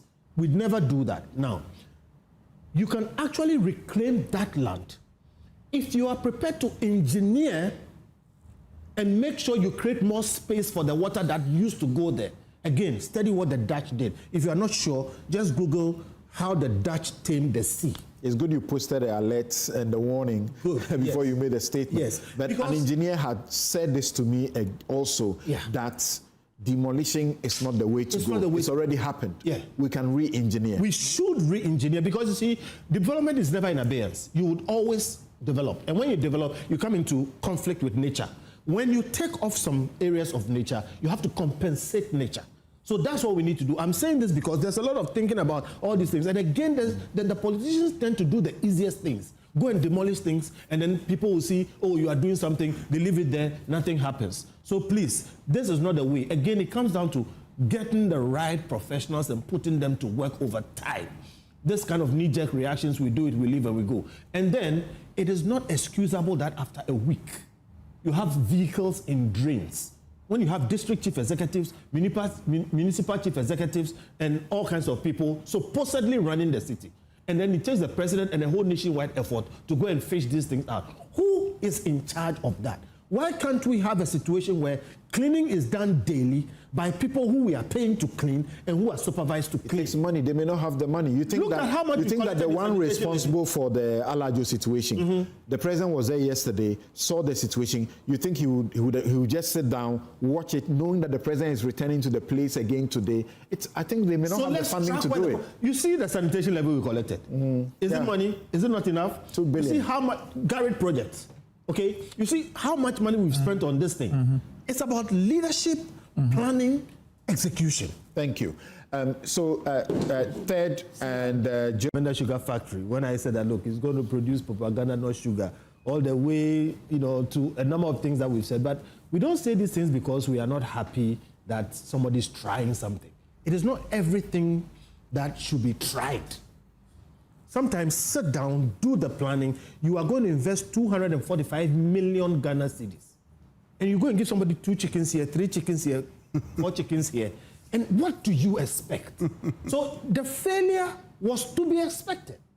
And the problem is that when it is obvious to an average person like me that the failure was imminent, how is it not obvious to the minister with a ministry, with a chief director, with technical people and all of those people? And then we sit here and we come to this position which was entirely foreseeable. All right? Now, I still don't have a plan in terms of how they are going to fix this. The last time I heard anything, you know what they said? They said they were going to give Nkukon Kitikiti to parliamentarians. Yeah, he was saying it in the House. Dastardly. Because you see... He said the parliamentarians, like most of them are farmers. But please, you see, how do you solve the poultry problem by making parliamentarians part-time poultry farmers? Do you think the parliamentarians are going to sit out there? You think poultry is a small thing? Okay. We are importing $600 million worth of poultry every year. I know that. And I've had poultry farmers sit here and shock me that the poultry we consume, we don't produce 2% of it. I know that. Let me tell you why I know that.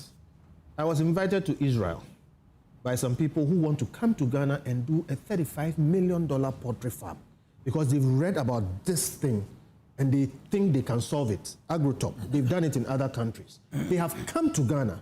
We've tried to set up the thing, trying to get it off the ground. If that were to succeed, and by the way, they are looking for land 1 hour from the airport, and all those things are going on. That is the kind of effort you get behind. We've been working on it for 2 years.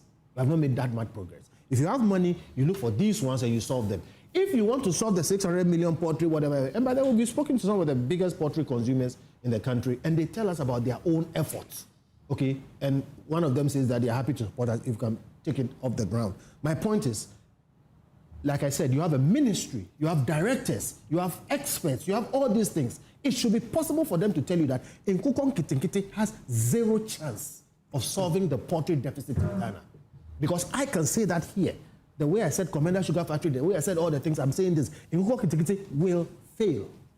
It will not solve the poultry problem in Ghana. The money will be spent, wasted, and stolen. Is it not too early? Is it not too early? It has been 241 days since the launch. We have spent 245 million.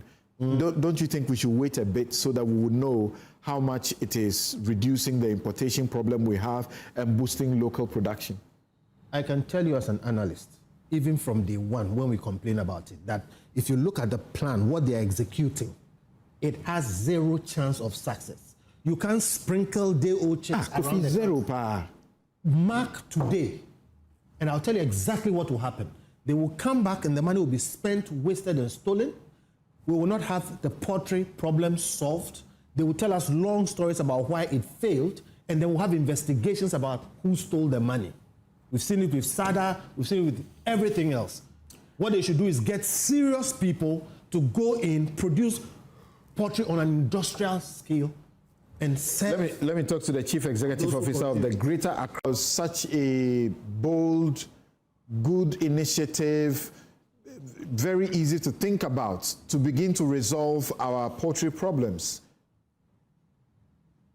Yes, it's a very good initiative, but with wrong assumption about the poultry industry. I think Mr. Bento said something. People think the poultry business is just a joke. Look, it takes a trained mind, just like any other discipline, to be a poultry farmer. Something, at the inception of this project that we call Nkukon Kitikiti, there are 2 things that we were told that we want to achieve. One is the program objective, which is to reduce the poultry bill from the 600 million. And the second is to boost local production and to create interest in poultry farming. But look, it's an association with over 1,000+ members across the country. We made an attempt to meet the minister, give our side of the story, how to roll out the project. But hey, we were pushed back. Nobody gave us the hearing. And so you stand now, Samson. The first phase, actually, no planning, no coordination. It's an abyss. This is coming from you, the Poultry Farmers Association. We are the biggest poultry farmers association. We are in this country for the past 48 years. Look, Show on Joy 99.7 FM. So we're going to go to Kumasi shortly and find out how the cleanup exercise went on in the capital of the Ashanti region and in the region as a whole. I'll also give you a chance to tell us whether you took part in the exercise and how the exercise went in your own community. So live here on the Super Morning Show on Joy 99.7 FM. But you know, mommy, daddy, do you know why your children leave home very neat and looking and return looking so different? Well, I know. I'll tell you, non-stop action, all the learning and sports burn energy. So those sweat stains, torn uniforms and dirty shoes, they show that your kid has been very active. And that's why they need nourishment and energy at breakfast. So give them the nutritious Milo every day. Milo contains vitamin D that supports energy release to help their daily performance. Milo, energy to go further. Electric energy. So, look, let me just sound this warning, maybe advice, because buying inferior and cheap mattresses may seem like a very good way to save money, but do not fall for the trap, okay? If you haven't slept well, you cannot work and think well, and you are ultimately putting your health at risk, which can cause you a lifetime of discomfort and chronic pain. Latest Foam remains the tried and tested brand we all love for almost 60 years now. They offer you unmatched quality and durability for every Ghanaian home, so make the smart choice. Talk to them today on 0302231155 in Accra and then 0322029365 in Kumasi for all your inquiries, or walk into any of their outlets nationwide for your preferred choice. You can also visit them, that's at latestfoamghana.com and all their social media platforms. Do not settle for less, okay? Go for quality, buy Latest Foam, or else, Charlie, you did do yourself, eh? Latest Foam is your partner for life. And I want you to give your business the competitive edge it deserves at the Dawa Industrial Zone, a world-class industrial park spread across over 2,000 acres of prime industrial land with modern infrastructure, strategic connectivity, and a thriving ecosystem of manufacturers like heavy industries, automotive industries, textile production businesses, logistics companies, and food and agro-processing enterprises within a well-segmented industrial zone. Our industrial zone is the ideal destination for growth and expansion. Position your business for success in one of West Africa's fastest-growing industrial hubs. Call 0552-040000 today or visit diz-ghana.com. Our industrial zone where industry thrives. Electric. You know, football is here, and Melcom is kicking off the biggest shopping event of the season.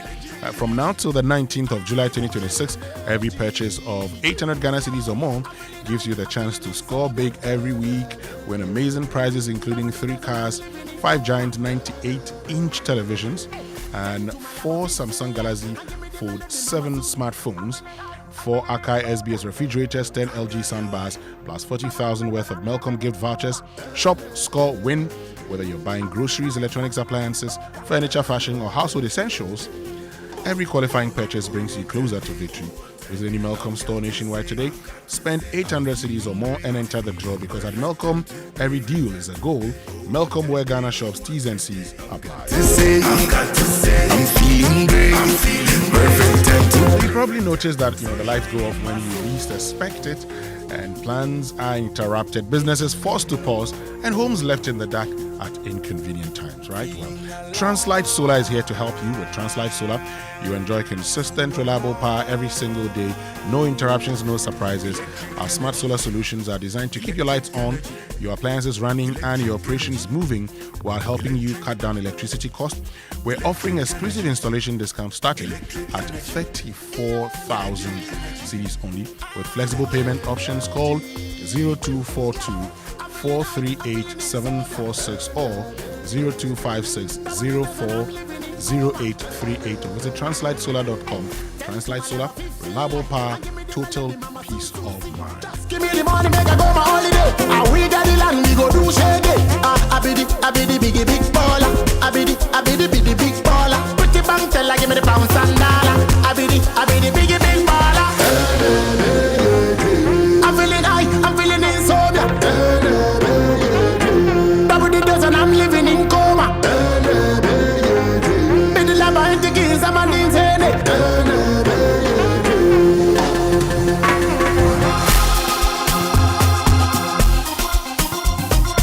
let's get interactive here on the Super Morning Show on Joy 99.7 FM. But you know, going green is not just about saving the planet. It can save you real money. So install solar panels and cut down your power costs with an electric vehicle and reduce what you spend getting around. Switch to energy efficient equipment and lower the cost of running your home or business. And the best part, ABSA Bank can help you finance all of it. The ABSA Green Loan gives you what you need to make it happen. Walk into any ABSA branch, ask about the Green Finance Loan today and say yes to a greener tomorrow. Terms and conditions apply. ABSA reminds you to shine your eye to avoid being scammed. Your story matters. ABSA. So let's get interactive this morning. The phone lines have been activated on 0302-216-541 and then 0551111997. Okay, so look, Friday, Saturday, the whole country, 7 regions, we are engaged in a cleanup exercise. Now, did you take part in the cleanup exercise? But what's the condition where you find yourself today, post the cleanup exercise? I mean, are the drains in a better position? Have the debris been collected? Or you say you can still find debris? And many of you are sending messages to us. Let's get to WhatsApp and begin to read all these messages here on the Super Morning Show on Joy 99.7 FM. And there are some of you who've been just sharing the pictures with us. Now, I see Adabuso Kine. I see, the refuse collected and dumped by the gutter. The worst part, these are actually in polythene bags, okay? So they've been collected, bagged, in polythene, dumped by the roadside. And you've been sharing that with us. My goodness, look at this. I mean, it's like we just cleaned and left it. Would you just look at this? We cleaned and left it and went home without anything happening to it. I thought when we spoke to, the assemblies, they said, they were prepared to fight. When we spoke to the PRO of the Ministry of Local Government, Chieftaincy and Religious Affairs on Newsnight, I think on Thursday or Wednesday night, he talked about how the preparations were underway, everything was set. Zunan had talked about collection points and everything. What happened to them? This is Teshin Ngwaya State, and Eric Amponsa watching sends this to us. Hold on. There are pictures of Kaneshi Market, where there are piles of rubbish on the sides of the road. Same in Palladium. Palladium is actually quite bad. On both sides of the road, you can see piles of rubbish heaped, obviously dug out of gutters and gathered from the cleanup exercise that must have occurred on the streets. And they've just piled the rubbish and left it there. Very sad. So the phone lines have been activated on 0302-216-541 and then 055-1111-997. And look, tell us where you are. What's the situation there? I mean, has the debris been collected? We want to know. So we'll direct, the authorities there, and so that when we clean, the expectation is that we'll clean and collect the refuse. And Kojo, we've been talking about this. I mean, part of our problem. So we start cleanup days, and then nothing happens because if it rains in these areas, cause 90. Well, let's get to La Paz, okay, where Nathaniel is. He's joined us from La Paz. Nathaniel, good morning. Good morning. Okay, Nathan, good morning. Fortunate. The road we cleared, the assembly brought their small trucks and then they cleared the place. But we want to make a suggestion that going forward, if the president wants to do something like this, they should put in consideration the fact that our authorities don't have the logistics to do a total cleanup of everywhere in Ghana. So instead of telling everybody to clean everywhere, maybe we should designate places so that the authorities know that there is this place. Citizens are here cleaning. But if you tell everybody to do everything in my own gutter in front of my house, maybe the authorities don't even know, or they don't even have the capacity to do all the cleaning and come and clear all the rubbish. So maybe we should designate places and then do it consistently. That way it will help. Otherwise, we will just be blaming them for nothing, something that they can't even do. Okay. Thank you very much, Nathan in La Paz. Let's go to Tema, where Claude is. Claude, good morning. Winston, good morning. Yes, Claude. Yes, how are you doing? God is still taking care of his children. How about you? Yeah, I'm doing good. Great. Yes, Winston. for my frontage, I did my cleaning on Saturday. I've sent you a photo. You can look at it. Okay. And I think I deserve an award. But my main problem or challenge is those who hawk sachet water. I think there should be a ban on hawking of sachet water so that they should be stationary. When you buy sachet water, you drink it there. There's a bin or whoever is selling gathers it. But hawking it, people buy it in the public transport, just throw it out. So I think there should be a ban on hawking of sachet water. The second one is about the flooding. You know, we are so fixated with demolition, but I think the challenge are the walls we are building around our houses. Gated communities have walled acres of land. Where would the water pass? So I think there should be a policy where if you have a large expanse of land, it should be wire fencing, not walls. This will allow water to flow easily through the communities. But the walls are becoming too many, and we should stop demolition of people's buildings. Thank you very much. Thank you very, very much, Claude. But Claude, are you saying that if the building is in a waterway, we don't demolish it? Ajman Joseph is in Tema. Good morning. Yeah, I hope you're doing well. God is still taking care of us. How about you? I'm also enjoying the place. I think this sanitation issue is a broader issue that we are discussing. I asked someone that why do you put the garbages alongside the gutters? The person was telling me that it should be dried before they carry it into something to send it to the dumping site. But it's one thing cleaning the city and also getting enough dumping sites. I went to Pung last week and I saw these tricycles, the Abuboya, not less than 50, packed in a queue. Not less than 50? See one, I saw like one or two trucks that convey this garbages alongside the Pung site. So limited dumping site is also a problem. So when you remove the gutters and it is still at the edge of the gutters, you should remember that the rains will come again. But it is not bad idea for the cleanup exercise. I think it has done a lot, and we need to continue. And we should put on a system to let people be conscientized of how we dump refuse or how we litter around. Okay. Thank you, sir. Thank you very, very much for joining us, Ajman Joseph. Let's go to Klagon, where Samuel is. Samuel, good morning. Good morning, Winston, please. How are you doing? God is still taking care of his children. How about you? By grace, I'm fine. All right. So today has been the first time I'm talking on Joy FM. Oh, I think welcome. the sanitation issue is a mindset problem. Our mindset as Ghanaians has to be changed. Here in Klagon, I think we did our training on Friday. The assembly was very edgy, very early in the morning we started. And one of the challenges that I also saw is that they were stopping people on the main way, the main road, dropping them off their car forcefully to come and clean drains. Probably those people have cleaned their drains in their homes already, and they are on their way going to their daily duties or church.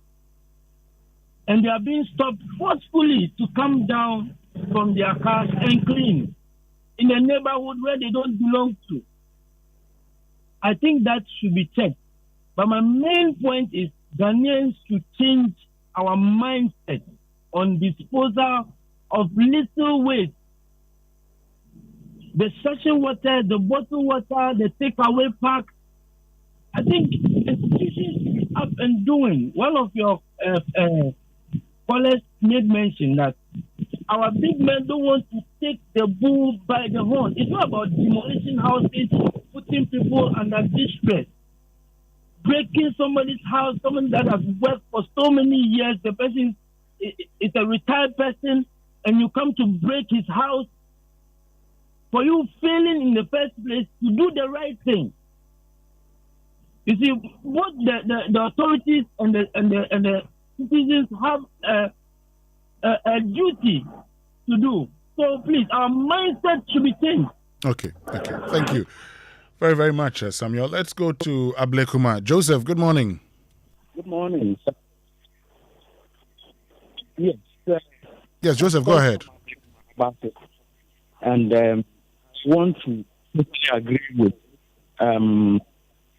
Ahmed, the minister, that we need to blame the urban road for what is. Joseph, kindly reposition yourself. We can hardly hear you. Okay. Is it better? I think so. Go ahead. I said I want to agree with Ahmed Ibrahim, the minister, okay, that we need to blame the urban roads for what is currently happening. The reason why I'm saying this is about it. You know, it's a border town between Central and West. And the gutter, and therefore a bridge that links from Boko Boko through Ablikumani town to the Isakina River. And that river needs to be dredged almost every 6 months. And for almost a year now, that has not been done. And the sun has filled the gutter, and even the bridge that is at the new station is broken into two. At a project class with the MP at Yankson and the MP number 7, and there's John Soyamai, who is the MP from our west, has to come and fill the gutter with some sand temporarily for us to be able to cross. All because they have refused to come and dredge the gutter. And unless the urban road is supposed to do that, it's somehow big, the district assembly cannot do so. It's the duty of the urban road. And urban roads have not come to do that. And I don't know what is happening. The whole place is so flooded. And in fact, a place, my mother's house, she has built the house for 17 years now. It has never flooded. But this time around, the place got flooded to the window level. Why should this be happening to us? Why are we doing this to ourselves? You know, mostly you are supposed to dredge the place between January and March before the rain starts. And I was at a point, I listened to those speech. They said after April or June, the approval has not been done, has not been given for them to even start this process. Why are we doing this to ourselves? All right. Thank you very, very much, Joseph in Ablekuma. When we return after these messages, we'll go to Kumasi and then also get to deal with the situation. You know, here on the Super Morning Show, we just don't describe or discuss the problem. We solve it, okay? So stay with us. We'll be right back after these. Raise adequate beds to reduce the bill of 600 million. The initial stage that we started, actually, is just a waste. Look, something. The startup was not with a business mind. Mm-hmm. The planning was actually not in existence. How do you give somebody beds who has not been prepared, who has not been trained? The beds come, even the feed for some days are not there. Something, you see, those who are making the mockery of consuming the best. They are those who were not given that much, 10, 15. What is it going to do with it? You scattered this number of beds. Even the mortality rate. To talk about the mortality rates, very, very, very high. So I heard the minister some few days ago on your show being interviewed by Kojo Bruce. I think the minister at a point should take his time, hear from those on grounds, people like our good selves who are in the business for over 48 years. We have members who have the capacity to raise adequate number of beds. You might be saying that there are some Israelis who want to come and establish some, yes, which is good. But the local farmers, look, the capacity is there. You don't need any external distinct to raise this number of birds that you want to. With the right support, the right planning. Look, something, sometimes it hurts. Look, we were told 50,000 birds are going to be shared. We want to inquire who are going to be the recipients. As an association with the large numbers, we want to give free education, the technical support, how the people to prepare and receive those birds, to raise them. Nobody will give that chance to do that. But you see, the initiative is a very good one. Mr. Bento should not discard everything like it's not. Yes. The first phase was actually bad, but going forward, I think we can make corrections and make amends, and we bring the project back on track. Okay. That's my preliminary comments, yes. All right, thank you very much. The Nkukong Ketenkete program is a flagship program to transform the poultry subsector of our country. The program has 3 major components, but when it comes to implementation, we have boiled them into 2. The first one is what we call the backyard poultry. Actually, that's what we have started, and we have not even completed that. The backyard poultry. The backyard poultry is to ignite interest of households, individual Ghanaians, in the poultry business. So that people will take interest, invest in it, and then earn a livelihood from that business.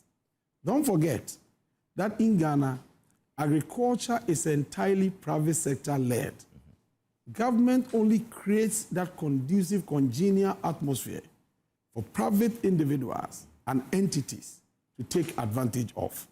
And so, under Nkukong Ketenkete, the first approach, the backyard poultry, is this one. Okay. And then this is what we've seen so far. This is how we execute it. Okay. 1, Ministry of Food and Agriculture procures bears and feed. And then, through our district offices, we have identified commercial farmers in all the districts. These commercial farmers, commercial poultry farmers, have the facilities, they have the experience, and they have the willingness to help actualize this laudable government program. And so we send the bears, 10,000 each, to every district through the commercial farmer to brood for 1 month. So for the backyard? For the backyard. Okay. The reason why we want people with experience to do the brooding is that these people we are distributing the bears to have no knowledge in poultry business. And so if you give them the day-old chicks, the mortality rate will be high. And the bears require maximum attention in the first month. That is the period that you have to vaccinate them and ensure that they are given the right food and the right attention for them to survive.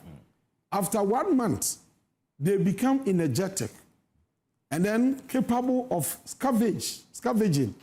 They are able to go around and search for food on their own. So that is the period that we distribute them to the beneficiaries. Okay. And that is why we have been very, very successful in raising a lot of bears. Okay. You understand? So you've done 10,000 per district. 10,000 per district. We are not done with all the regions. Okay. As we speak, we are done with Western North, we are done with Ahafo, we are done with Bono East, we are done with about 11 regions, including Western. By Western, we have our bears at the brooding places for brooding. When they are done, then we start with the distribution. We are yet to move to Northern region for distribution to continue. Okay. So it is the experience, the expertise. PD Olive the Boy and Kojo Black. But look, You do what? I love the song. Okay. Let me introduce you to the future of mobility in Ghana, because at Drive EVGH, we're not just selling electric cars. We're launching a movement, all electric, all stars, zero fuel, zero noise. Cut your transport costs by up to 70%. That's right. No more oil changes, engine repairs, or long queues at gas stations. Charlie, sometimes it's annoying. Drive now, pay later, no deposit, no excuses. And thanks to amazing bank partners, you get instant approval, great interest rates, and super flexible terms. Want that luxury electric vehicle? It's yours today. And when it's time to recharge, we've got you covered with X-Charge EV, our blazing fast smart charging network, fully self-serve, app-enabled, and growing fast across Ghana. So whether you're a smart driver, forward-thinking business, or someone chasing sustainability goals and SDG success, this is your moment. So are you ready to ride the revolution? Drive EVGH, Ghana's #1 electric car company. Visit our showroom at Burma Hill on the Mahama Road. For inquiries, call us on 059-651-3056 or 055-413-6410. Drive EVGH, drive into a sustainable future. But the Ghana Revenue Authority wishes to remind all withholding tax agents, including VAT withholding agents appointed by the Commissioner General, that withholding taxes must be paid to the Domestic Tax Revenue Division of the Ghana Revenue Authority by the 15th of every month. Withholding taxes for June 2026 will therefore be due by Wednesday, 15th July 2026. And so withholding taxes, including withholding on VAT deducted from suppliers operating the VAT standard rate, employment, payment for supply or use of goods, payment for the supply of any works, and payment for the supply of services, and all other withheld taxes for June 2026 are due by Wednesday, 15th July 2026. They may also submit hard and soft copies of schedules indicating gross amount, the tax deducted names or of taxpayers, and tax identification number or Ghana card PIN from whom the taxes were withheld. Please note that failure to pay tax by due date attracts an interest of 125% of the statutory rate compounded monthly on the outstanding tax. Kindly get in touch with us by email on info@gra.gov.gh or call us toll free 0800 900 110 or by WhatsApp 0552 990000 or 0200 63166. Okay. GRA Ghana First, know your taxes, pay your taxes. Let's build Ghana together, and it's signed by the Commissioner General. So let's go to Kumasi, speak to Emmanuel Bright Kweku, find out how the exercise was carried out in the Ashanti region, and then we'll get onto the phone lines again and speak to Dr. Ted Yemo Anang, who is a senior research fellow at the Institute for Environment and Sanitation Studies at the University of Ghana. But first, let me start off with you, Emmanuel Bright Kweku. Thank you very much for joining us. You're welcome, Winston. So tell us, the national sanitation and cleanup exercise in the Ashanti region, how was it? I would say largely it was successful, even though we witnessed a bit of some reluctance amongst some households or residents here in the Ashanti region. Largely, the exercise was successful. On the first day, that was on Friday, July 10th, the Kumasi Mayor Richard Ofori-Agyeman Boadi started off the exercise right from the frontages of the Kumasi Metropolitan Assembly, and then they swept all through or cleared any debris they found along the stretch from the Metropolitan Assembly all through to the Poku Trading area and also the Ministries area where the Appeal High Court is and other ministries, departments and agencies, and they made sure that they cleared all these places. In fact, at the Poku Trading area, they saw that some women or businesses had erected some structures that were obstructing pedestrian movement and also contributing to sanitation challenges. And so they destroyed some of these structures that were sitting along the stretch and then impeded pedestrian movement and even vehicular movement. And the cases of food vendors who were actually selling close to drains, open drains and gutters that were filled or choked with filth and all. They were issued they were summoned by the assembly to come and meet them then face any challenges, or in terms of the laws, they will face any punitive measures. And so at least 3 people were summoned to the Kumasi Metropolitan Assembly, the environmental court over there on the first day. Right after that period, they also moved to the Central Business District of Edum, where they monitored events over there, cleared every choke gutter, debris that were collected along the stretch or even the gutters. They made sure that they brought in a van, that's a sanitation van, or these the van that they use for collection of the waste. And so they collected the waste, and then once they were done with that, they moved on to the Oti landfill site to deposit over there. A challenge in Kumasi has been with the Oti landfill site. I think since the beginning of the year, the Assembly has made it known that the landfill site is actually nearing its capacity. In fact, it's now full as we speak. But when I engaged the Kumasi mayor, he assured that they were going to manage the situation there, even though there's a sanitation issue. They were going to manage the situation. They were going to collect all the refuse and then see how they can manage it at the Oti landfill site. In fact, he was even proposing with how the corporate offices engaged or partook in this exercise. He was suggesting that they make it compulsory every Friday, at least once in a month, for the corporate officers to be part of this sanitation exercise, so that they can clean their frontages and we do not have these recurrent cases of where our gutters are filled and all. And so he suggested that we make one Friday in every month compulsory for the corporate officers to partake. That was because on Friday it was designated for institutions to partake in this exercise. On Saturday, it was a community-based exercise here in Kumasi. So you expect that some of the households, also the traders themselves, clear lorry parks, the market centers, and even the frontages and gutters that they were having in their homes. It was during this period that we witnessed a bit of reluctance, especially among the market women. Even though the shops are the central businesses, especially around the Mensah, close to Mensah and Dr. Mensah, we saw that some the shops were closed, but those who were into petty trading, or let's say second-hand clothing, they were not really participating in the exercise. So they had mounted, or let's say they were applying their trade along the stretch. And once the task force got there, they made sure that they all carried away their trade and also partook in the exercise. And so for that period, it was a bit of reluctance among some of the petty traders, the second-hand clothing dealers. And so that was a bit of a challenge they experienced, but they were able to maneuver their way through and ensure that everyone partook in the exercise. And so on Saturday, they cleared the Alaba area and some areas in Kumasi, Winston. All right, Emmanuel Bright Kweku, thank you very, very much for joining us this morning with a report on how the exercise was carried out in the Ashanti region. Now, let's get back onto the phone lines because Dr. Ted Yemo Anang, Senior Research Fellow, Institute for Environment and Sanitation Studies at the University of Ghana.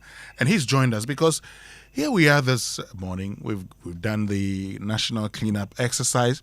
But again, we are faced with a challenge. And Emmanuel Bright Kweku talked about the Oti landfill site. Because here in Ghana, we collect waste and go and dump it at a landfill site. In other jurisdictions, they have nice ways of managing it. Dr. Anand, good morning, and thank you very much for joining us. Good morning. Is it Joy FM or Love FM? This is Joy FM, Winston here. Oh, my good friend. How are you doing? Doc, I am fine. I believe you're fine too. I'm fine, thank you. Great. And greetings to the others. Sure. So, Doc, here we are. We've done the national 2-day cleanup exercise, but unfortunately, we still have some challenges. In Kumasi, you just heard Emmanuel Bright Kweku make the point about the landfill site that, is full and they have to deal with that. In Accra, post the exercise, we still have debris, along the drains, and the fear is that if it rains today, we're back to where we were previously. What is it that we're not doing right? How do we ensure first of all, because you are the one in that sector, how do we effectively manage our waste, Dr. Annan? Thank you, Winston, once again, and greetings to all listeners. The issue is that you mentioned rightly that landfills are not available. We find the debris left at that places because last Saturday I asked a question: where are they destined for? Where do we have to take them to? We all know that waste is a human phenomenon, and therefore it is generated more in densely populated areas. And waste management involves a process that is made up of different phases,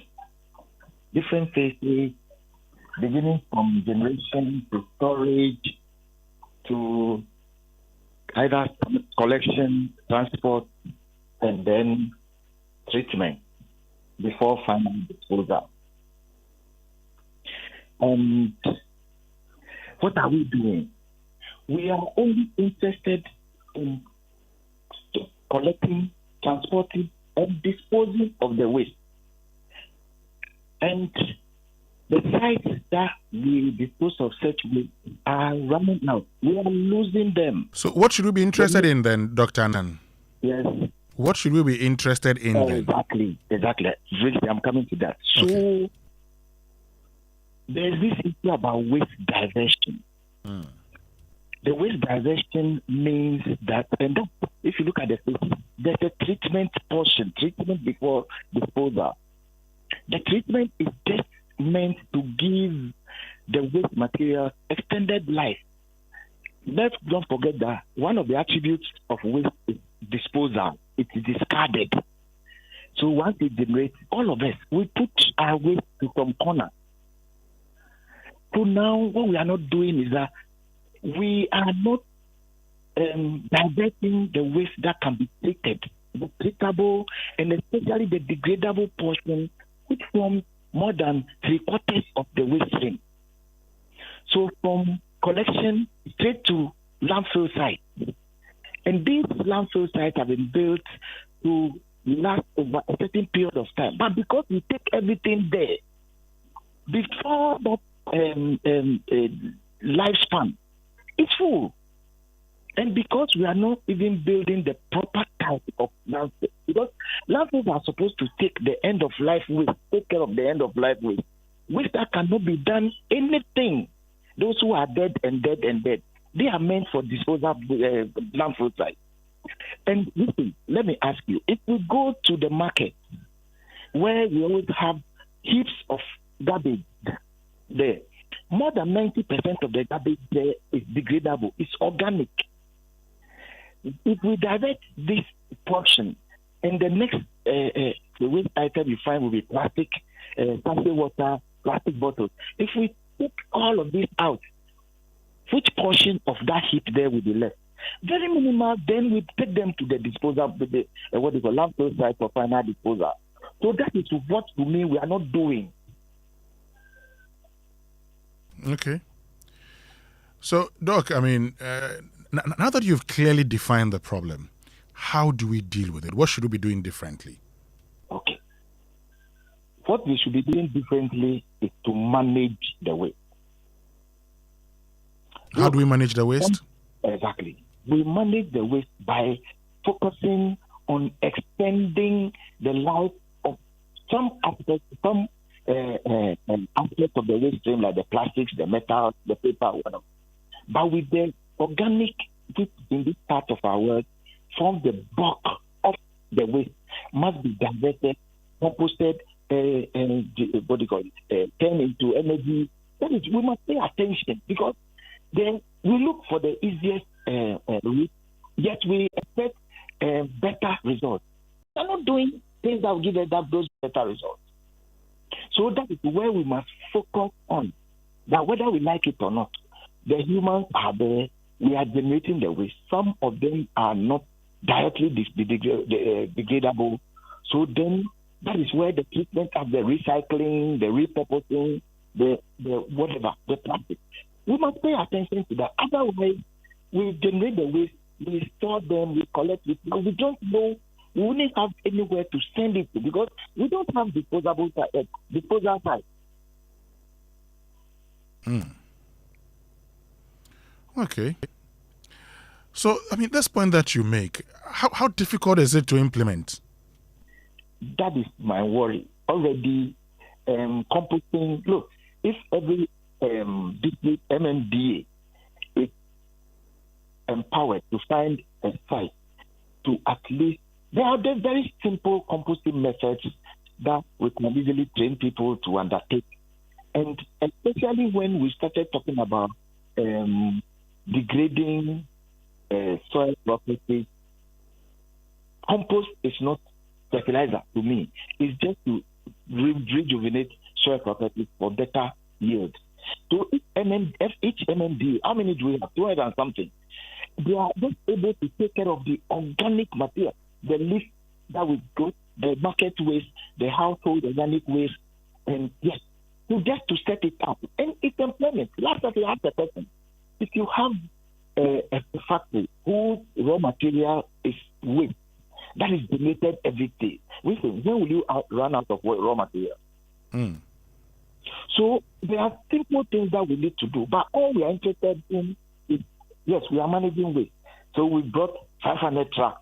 The trucks will collect the waste that is generated because the humans are there and everything is being, the decision is to carry everything to the waste. The 500 trucks load their garbage or the waste. Where do they take it? And I have a problem also with that, the transport aspect, where we call the Abubuya, how many are they in the system? We call them informal players. Yet they play very significant roles in places where the formal, so-called formal ones cannot access. So if we look at the various stages of the waste management chain, there are areas that we need to improve because those areas that we see performing better in their waste management, they pay attention to these stages. And I tell you, listen, if properly managed, properly done, each of these stages can offer employment avenues. Okay. Waste, the issue about waste being regarded as a raw material or material transition, it's real. But Doc, knowing these things, finally, we did the compost plants, okay, the seaway recycling and compost plants. Yes. So, I mean, what has happened? These are things that we anticipated, and so we built these plants. So? Yes, listen, thank you very much. I want you to find out if these plants are not working. Find out what the problem is. Because to me, that's where lies our stand. We need to divert the degradable portion of the waste stream for recycling or for reuse. And the bulk of the waste will be gone into things that will help even food production. If we talk about, everybody is talking about organic food, organic food. What is the root of that? How are people producing this organic food? Much more better than from locally segregated waste that have been composted to produce organic manure for waste production. So let's pay attention. We are not paying attention. That is it. We are not giving it the proper attention that it needs. And you talk about it, it looks like it's a whole gargantuan kind of job that must be done. Look, because of the human aspect, I agree. Human behavior, human involvement is critical, from governance to the last person in the state. But I told you that the issue there is that the waste, one of the main attributes is to be discarded. So if the person has nowhere to send it to, the person cannot stay with the waste. And he will be taking it somewhere else. That accounts for the independent disposal of some of the waste we find in the curbs and the corners. Well, Dr. Ted Yamoah, thank you very, very much for joining us this morning. We're grateful to you. Thank you very much, and good morning to you. That's Dr. Ted Yamoah, who's Senior Research Fellow, Institute for Environment and Sanitation Studies at the University of Ghana. And he makes the point that, at the end of it all, we must ensure that we have the right ways of dealing with waste. And waste cannot be kept in a home. So if that person cannot, doesn't find a way of having the waste collected and managed and is left with him, he'll just throw it away anyhow. But look, Ghana, this July, Ghana would host global energy leaders and experts at the Ghana International Petroleum Conference, GIPCON 2026, under the theme, Building a Resilient Downstream Policy, Innovation and Investment for Growth. President John Dramani Mahama will be the distinguished guest of honor. It's on the 16th to the 17th of July, 8 a.m. each day at the Palms Convention Center, La Palm Royal Beach Hotel. And the event will be climaxed with the Downstream Awards and Gala Night at the Kempinski Gold Coast Hotel Accra on the 18th of July. Register now at gibcon.com or call 055-822-3678, okay?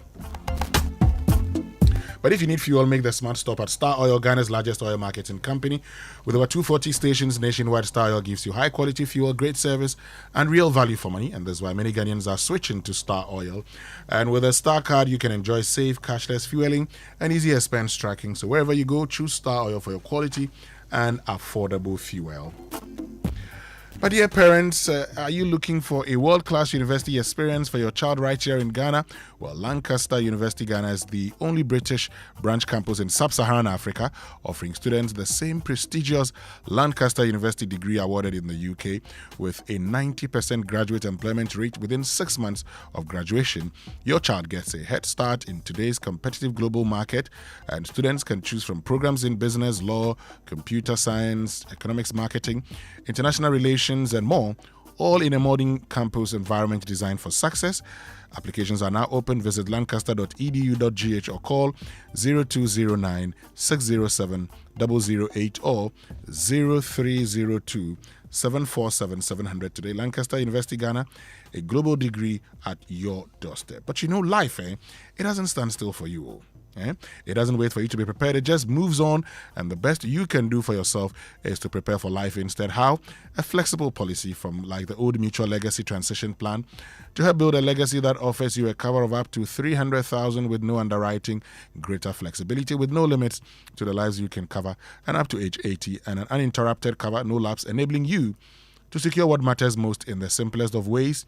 You also get to enjoy the flexibility to update your cover every 5 years. Exciting, right? Well, dial star 378 star 3 hash to request a call for the Old Mutual Legacy Transition Plan today, and let's get you a plan that works for you and your family. Old Mutual do great things every day. Folks, stay with us. When we return after these messages, our friends from the Ghana Association of Banks are joining us for a very important conversation. We'll be right back. I didn't think it would happen to me, but it happened to me. Ghana's digital economy is booming. Millions of transactions, billions of cities, a future powered by technology. But beneath the convenience lies a growing threat. Now it's becoming more towards digital fraud. If we place convenience excessively over security, we run the risk of breaking down the number one currency that we have in that ecosystem, and that is trust. The Digital Economy Forum is a thought leadership series examining the opportunities, risks, and choices shaping Ghana's economic future. In our maiden edition, we tackle a critical issue, the trust crisis, why fraud is holding back Ghana's digital economy. We need to have a 360-degree solution. Join Head of FinTech and Innovation at the Bank of Ghana, El Hanan Oreku Asare, Economics Professor Godfred Bokpin, CEO of Ghana Association of Banks, John Amoah, Executive Chairman of E-Crime Bureau, Dr. Albert Enchibuesiako, Chief Risk and Compliance Officer at Mobile Money FinTech Limited, Godwin Tamaklu, Deputy Director General in charge of Technical Operations at the Cybersecurity Authority, Stephen Kojo Seshi, and Head of Internal Affairs at Haptel, Ebenezer Bofor. The Digital Economy Forum, the Trust Crisis, why fraud is holding back Ghana's digital economy. Brought to you in partnership with Haptel. It's happening on Wednesday, July 22nd at 8 p.m. live on Joy News, Joy FM, and across our social media platforms. Charlie, everything is expensive these days. Even flight tickets are worse. My guy, stop stressing. Haven't you heard of Waka Now? Waka Now? What's that? They've got the cheapest flight deals, plus hotels, visa assistance, airport pickups, even tour packages, all in one place. Hey, like seriously? But what if I don't have all the money to pay at once? Then use Pay Small. Just pay 25% deposit now, lock your tickets, and pay the rest in easy bits before you travel. So I can book now and chill small, eh? That's it. Whether London, Dubai, Lagos, or Kumasi, Waka Now has your back. Call 0242 435 515. Follow Waka Now Ghana. Visit wakanow.com.gh. Download our app or walk into our travel centers in Accra, Kumasi, Takoradi, and Tamale. Waka Now. Let's go. What does it take to build a financial system that is secure, innovative, resilient, and future-ready? As technology evolves, as cyber threats grow more sophisticated, as digital finance transforms economies, and as businesses seek new opportunities for growth, one question stands before us. Are we building the right financial architecture for tomorrow? Join the National Banking College in partnership with Sika Financial Group for the Financial Architecture Summit 2026. This landmark event brings together policymakers, regulators, bankers, fintech innovators, cybersecurity experts, investors, and corporate leaders to shape the future of finance. The Governor of the Bank of Ghana will deliver the keynote address. The Minister for Communication, Digital Technology and Innovations will be the special guest of honor. Explore the future of cybersecurity, digital finance, artificial intelligence, fintech innovation, financial inclusion, and sustainable growth. Wednesday, 15 July 2026 at the La Palme Royal Beach Hotel, Accra. To participate or sponsor, call 024-8362-786 or 0244-210-229. Financial Architecture Summit 2026, where finance, technology, security, and innovation converge. Media partner, the Multimedia Group.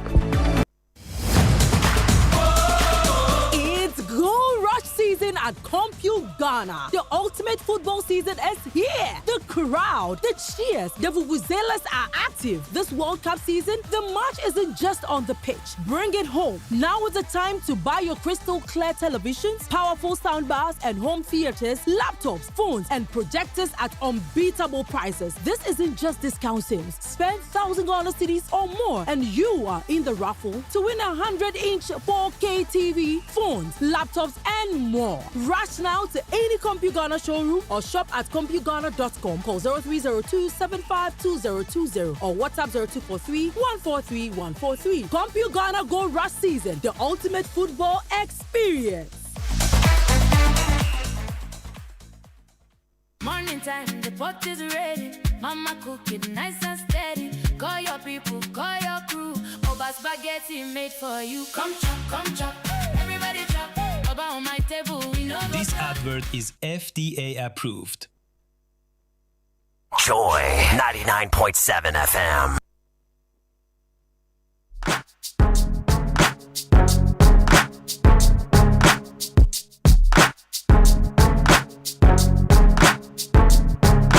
Coffee in your cup and Joy on the set. The Super Morning Show is always the best bet on Joy 99.7 FM. Welcome back. Still live here on the Super Morning Show on Joy 99.7 FM. And first, we're going to get into a very, very important conversation. And I'll share an experience with you before we get into that.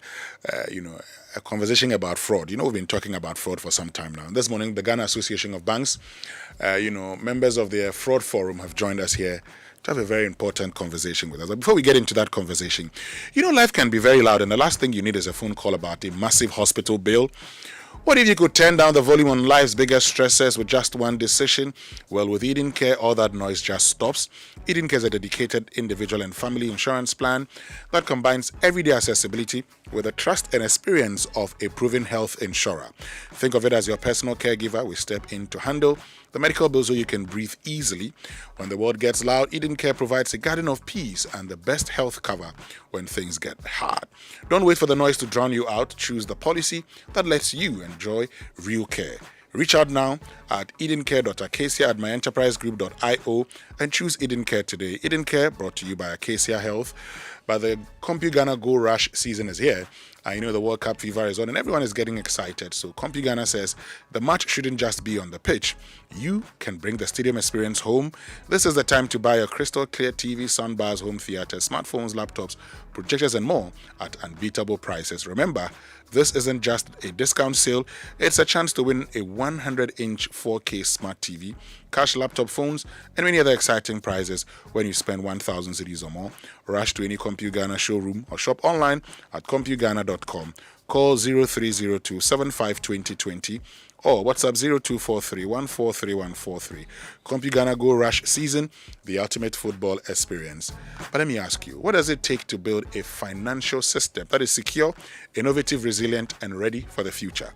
Well, as technology evolves, cyber threats grow more sophisticated. The digital finance reshapes, and you know that digital finance reshapes economies. The question is no longer whether we must adapt, but whether we are building the right financial architecture for tomorrow. Join the National Banking College in partnership with Sika Financial Group at the Financial Architecture Summit 2026. Hear from the Governor of the Bank of Ghana, the Minister of Communications, Digital Technology and Innovation, and other industry leaders. Explore cybersecurity, digital finance, artificial intelligence, fintech, innovation, financial inclusion, risk management, and sustainable growth. Is on the 15th of July 2026 at the La Palm Royal Beach Hotel, Accra. Call 0248 362786. That's 0248 362786 or 0244 210229 to participate or sponsor. Don't just witness the future, help architect it. I know Ghana's digital financial landscape has grown rapidly, bringing greater convenience and financial inclusion to millions of citizens. However, this growth has been shadowed by a sharp rise in fraud, particularly social engineering attacks that exploit human psychology rather than just technical systems. Fraudsters are increasingly targeting customers of banks and banking platforms, tricking them into surrendering sensitive information such as PINs, passwords, and one-time passwords, OTPs.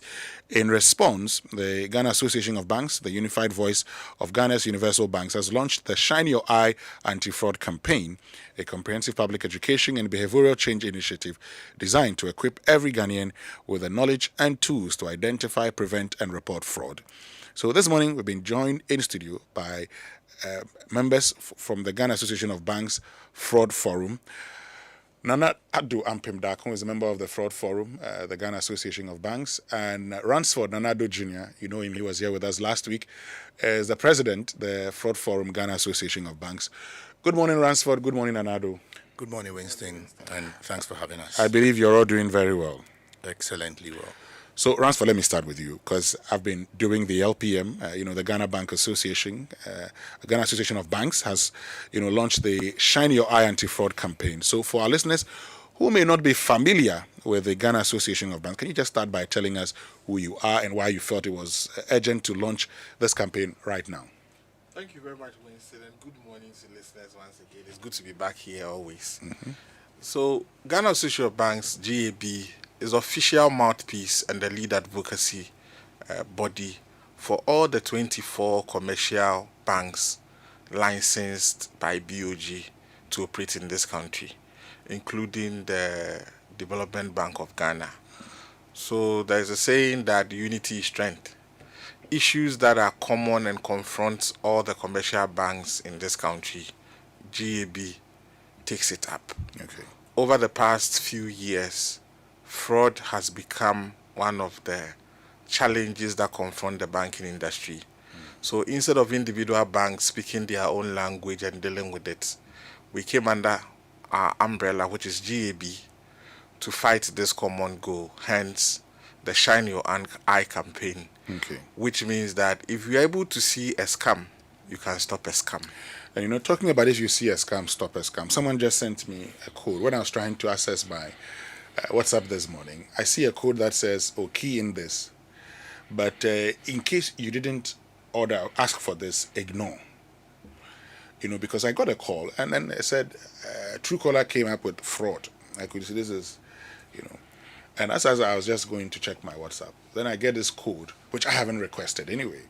So I ignored it and went on. But that's because it tells you if you haven't requested, ignore and move on. So yesterday, last week you talked about the fact that these fraudsters would always give you a signal sometimes, and if you are very, very careful and vigilant, you would find out. But Nanado, how serious is fraud in Ghana's banking sector right now? And can you give our listeners a sense of the scale of the problem? All right, so thank you, Winston, and then good morning to your listeners. So yes, I mean, it's actually, fraud is a global problem. I'll come home, but I just want to say that in 2025 alone, globally, I think the fraud numbers was about 442 billion USD. Fraud losses globally was about 442 billion USD. That should tell you the volumes. And the Association of Certified Fraud Examiners, which is the global body for all people like us, their report for last year indicated that on the average, at a minimum, corporate organizations lose up to 5% of all their income to fraud. And Ghana is inclusive, so that should tell you that there's a problem. And if you bring it home, you realize that within the last 4 years, we've seen a significant, a steady rise in the level of fraud. I mean, year on year, where I think in 2022, we're doing 83 million. As we speak today, we have done, 2025, we've done 101 million. That should tell you that the level of fraud is actually rising. And then the other worrying trend is the fact that whilst the increase in the volume may not be, in terms of percentage-wise, not be that significant, if you look at the number of people who are now being impacted, the numbers keep increasing. And the reason why it's more serious is the fact that most people do not report fraud. And so the ones you see is the one that customers have reported to us, and we have in turn reported to the BOG. So there are a number of people who, for one reason or the other, will not report fraud. And so confidently, I can say that what you see is probably about 50% of the problem, which tells you that is really a big problem. Yes. Thank you. So, Ransford, what are the most common types of fraud that your member banks are currently seeing? Just walk us through them. Let's understand the most common of them, and sometimes even the most sophisticated, so we can identify them once they try. Thank you, Winston. I'll start with social engineering, and I think it's a term that you have heard again and again because I was here last week. Yeah. Social engineering is a method of defrauding people which does not involve a lot of technicalities, does not involve systems. It's cleverly manipulating people for them to divulge sensitive information and act in a way that later they will identify they have been very, very foolish without knowing. So it includes, appealing to psychological methods, trust, putting fear, sense of urgency, and requesting for things from customers, like their PIN, like their date of birth, like their one-time password, to authenticate transactions. And at the end of the day, it will be followed by transactions on accounts that the customers were not even aware. So social engineering, it is the highest within industry and globally because it is not sophisticated. All you just need to do is to make sure that the person at the other side believes what you are telling him or her. If you call and you say, I'm calling from your bank and we are doing an upgrade of systems, we have sent you a certain code to check that you are the one we are talking to, give us back that code. And some customers give them the code. It is actually an attack on their account and a PIN to enter their accounts. And the message will clearly state that this is a one-time password for a transaction. If it was not initiated by you, ignore it. Like and it just happened to yes, it just happened to you this morning. But you have the fraudster sending it to a customer, and the customer says the person spoke English like the bank staff. The person sounded like educated. The first warning with social engineering is that the fraudster would have to look genuine as possible. So those days where you had people whose grammar confused the have and has, and the names sounded funny, now you have people involved who have mastered the act. Combined with this is the use of AI and artificial intelligence, deepfake, and some machine learning. They have perfected their act. So you could actually get calls that come through. You will hear your bank jingle being played at the background. you would actually hear conversations as if it's a contact center. But at the end of the day, it is coming from some fraudsters. The next one has got to do what you call business email compromise. It's a very dangerous aspect of this conversation because for the fraudster to invest to this level, it means that there could be some big amount of money involved. Winston, let's say you are sending money to your supplier and then you receive an email from the supplier saying that don't send the money to this account, send it to this account in China because we are buying goods from there for you. And then you transfer the money to the new account just for your vendors to call you and say, we've been waiting for the money. So, but you told me to send the money to a different account. I said, no, I haven't sent you any email. So the business email of your vendor has been compromised and they have sent you message and you have parted with money. And usually the money we are talking about is not the 5,000, 10,000. This goes into millions of cedis. So business email compromise is another big problem. Wow. So, I mean, Nanado, let me just get to you. I mean, and as Ransford was going through, particularly the business email compromise, Yeah. that's one that if you are not careful, because what if you just deal with your client via email and it's compromised? So what is the single most important thing that listeners can do right now to protect their bank accounts from fraud? So, thank you. I think it's important for us to, the first point is to be aware that these fraudsters are there. The fact that you know they are there in itself is a first solution. And what you need to do is you need to verify.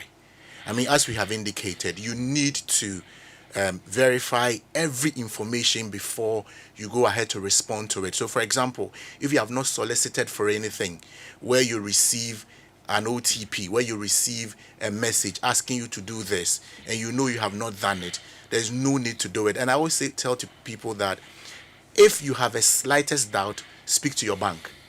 There's really no need. Sometimes it may even be genuine that the bank is calling you, but if you don't trust that what is coming is authentic, all you need to do is to tell them, hold on, I want to reach out to my bank and I'll get back to you. I think it's important that we do that. We also need to make sure that we have control. We are in charge of our accounts. We need to check. You must, as much as possible, check your balance regularly. Don't take the text messages you get concerning your balances for granted. And if you have any doubt, you need to consult your bank so that they can verify for you. Great. So as we bring it all to an end, Ransford, what is your final message to every Ghanaian listening today, especially those who may feel that fraud could never happen to them? Thank you, Winston. So fraud has come to stay and it will not go away. Because so far as there is money in this world, people will follow the money. Last week I mentioned that when we stop issuing checks like we used to do and move to the digital channels, we are seeing the results. The fraudsters have moved there. We need to be aware, irrespective of who you are. We are recording fraud against professors. We are recording fraud against bankers, lawyers, literate, illiterate, and all that. So do not think you are out of it. When you hear us give this information on the campaign, Shine Your Eye, please watch the videos when you come across them on social media. When you hear us talk about it, please share it with someone. I want to see a situation where, even in morning devotions, we'll discuss these matters because people are losing their livelihood. We see people come to banking hall, their total investment wiped off because they trusted people who called them on phone, who shared links with them, who made them believe that they are from bank accounts. Now, the last thing is that we appeal to our listeners to report fraud. If you do not report an attempt, they will go to the next person and they will succeed. I have a good friend, Pastor Gabriel Owusu. The slightest doubt he's reporting. Every number that calls, he will report. And I applaud him because he saves a lot of people from danger. Keeping a fraud attempt to yourself exposes the whole country to danger. So report the frauds and share the information that we need to shine your eyes. Well, you need to shine your eye. Thank you very much, Ransford Nanado Jr., who is president of the Fraud Forum Ghana Association of Banks, and to you, Nanado and Pimdako, member of the Fraud Forum Ghana Association of Banks. So, folks, you know what to do. Shine your eyes. Stay with us. We'll be right back after these. Everybody they sell, but your shop they empty. Where's my report? Bro, month no end yet too. But see, your pocket stop they take. Another emergency for the house. Kwame get ideas. Ideas go kill them. Another idea, another mark time. No capital to start. For some people, this silence no be peaceful. It be money matter. With bills, there's no need for silence. From my emergency loans to salary loans to working capital loans and startup loans, Bills has you covered. Apply with your Ghana card today. Call 0596 920 833 or 0302 200 390. Bills, financing your needs. T's and C's apply. At the top bar, hungry customers are waiting because a penalty is about to be taken. Abna has bent the jollof because she was celebrating Ghana's goal. Everything can wait because it's the FIFA World Cup 2026. Catch all 104 games live on SuperSport on DSTV from 11th June to 19th July. Reconnect from as little as 58 Ghana cedis per DSTV, your home of entertainment. It's a goal!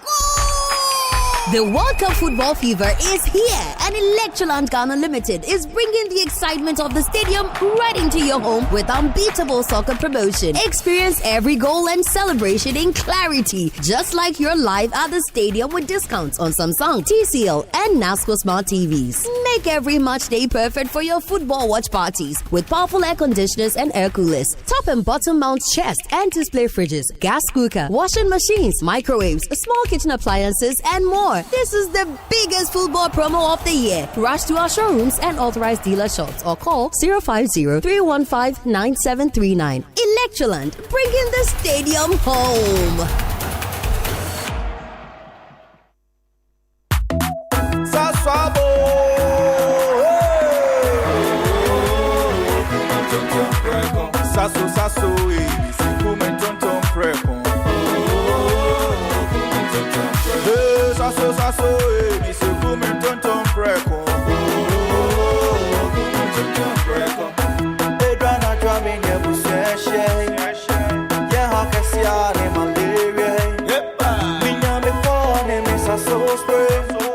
Every mosquito started run away.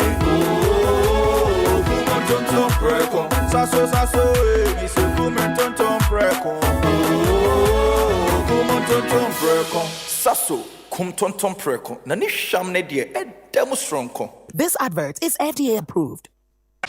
World Cup fever is here, and Universal Merchant Bank, the official banking partner of the GFA and the Ghana Black Stars, is probably back in the dreams of all Ghanaians with seamless banking services and opportunities. This World Cup season, as the Ghana Black Stars chase glory, you can win with UMB. Open a new UMB account or reactivate your existing account today to enjoy free data bundles and other awesome rewards. To get started with convenient and reliable banking, visit any of our 35 branches across Ghana. Go to our website, myumbbank.com. Facilities of these commercial farmers that have supported us in brooding these bears. Okay. And then we distribute to them. Now, after the Nkokon Ketenkete, when we are done, we then move to the second phase. And then in the second phase, we are targeting the medium-scale producers. Still under the Nkokon Ketenkete. Under the Nkokon Ketenkete. So the first explanation you gave happens at the household level. The household level. Okay. Now, when we are done with that, then we move from the household. We are now going to those who are into commercial poultry business. Okay. Some of them have been categorized as the middle or medium scale producers. They are able to do from 500 bears to, let's say, 3,000 bears. They need the capacity to expand. And it is the duty of government, as we pursue increase in production, to give them that support to enable them expand. And then we move to the commercial... If you're trading agricultural commodities, storing of grains, or moving money in Africa's agri-space, then there's one name you need to know, GCX Ghana Commodity Exchange, because if you need storage for your agricultural produce, the GCX certified warehouses keep your maize, soya, rice, and more safe, graded, and ready for the market. And here's the kicker. GCX also unlocks financial services. That means warehouse receipts of goods stored in GCX's warehouses can be used as collateral to access finance from designated financial institutions. Trade, storage, financing all in one place. That's GCX powering Africa's commodity markets. Learn more at gcx.com.gh.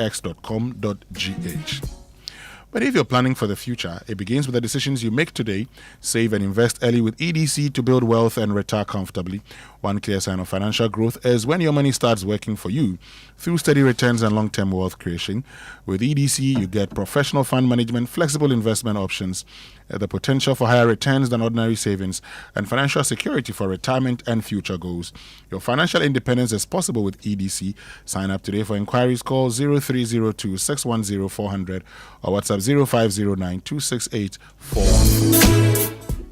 So let me tell you about the Agromonte Selector herbicide, because you need to stop the backbreaking of hand weeding and switch to Selector herbicide, the selective weed control solution, specially formulated for maize, controls both grassy and broad-leaved weeds. Effective as both a pre-emergence and post-emergence herbicide, tough on weeds, gentle on maize, promotes a cleaner, healthier, and more productive farm. So choose Selector herbicide from Agromonte for superior weed control. For bulk purchase, call 0243 462023 or 0249 139646. Agromonte, we understand agriculture. But let me just remind you that if you're looking to upgrade your workspace or restock your essentials, Kingdom Books has something special just for you. Come through and enjoy unbeatable deals on all your stationery needs, from notebooks, pens, printers to school and office supplies. Big discounts up to 70%, so bring your family, tell a friend, and don't miss out on these amazing offers at Kingdom Books Yard Sales. The venue is the Kingdom Books office at Osu from 9 a.m. to 5 p.m. daily. Kingdom Books Yard Sales, shop smart, save big. For inquiries, call 0501 401 050 or 0244 311 955. Look, with MTN at 30 promo, every call, every text, every browse, and every Momo transaction, every connection to home fiber, and every activity on the My MTN app earns you points towards amazing rewards, including 9 brand new Toyota Land Cruiser Prados, over 10 million Ghana cedis in cash prizes, and unforgettable experiences just for you. Because every move counts, dial star 530 hash or use My MTN app to participate now, and let's stay connected everywhere you go. MTN at 30 promo, make every move count. Terms and conditions apply. And the future of finance, is digital, and the future starts with a conversation. So how can technology expand financial access, empower small businesses, protect consumers, and drive inclusive economic growth? Join EcoBank Ghana and Joy Business for the inaugural EcoBank Joy Business Financial Dialogue Series under the theme Driving Financial Inclusion Through Digital Transformation. Be part of insightful discussions on digital banking, mobile money, fintech innovation, cybersecurity, and the future of financial inclusion in Ghana and across Africa. Date Tuesday, 28th July 2026. Time 8 a.m. The EcoBank Joy Business Financial Dialogue Series, Shaping the Future of Finance in Africa. Don't miss it, live on Joy News and Joy FM. Physical attendance is strictly by invitation.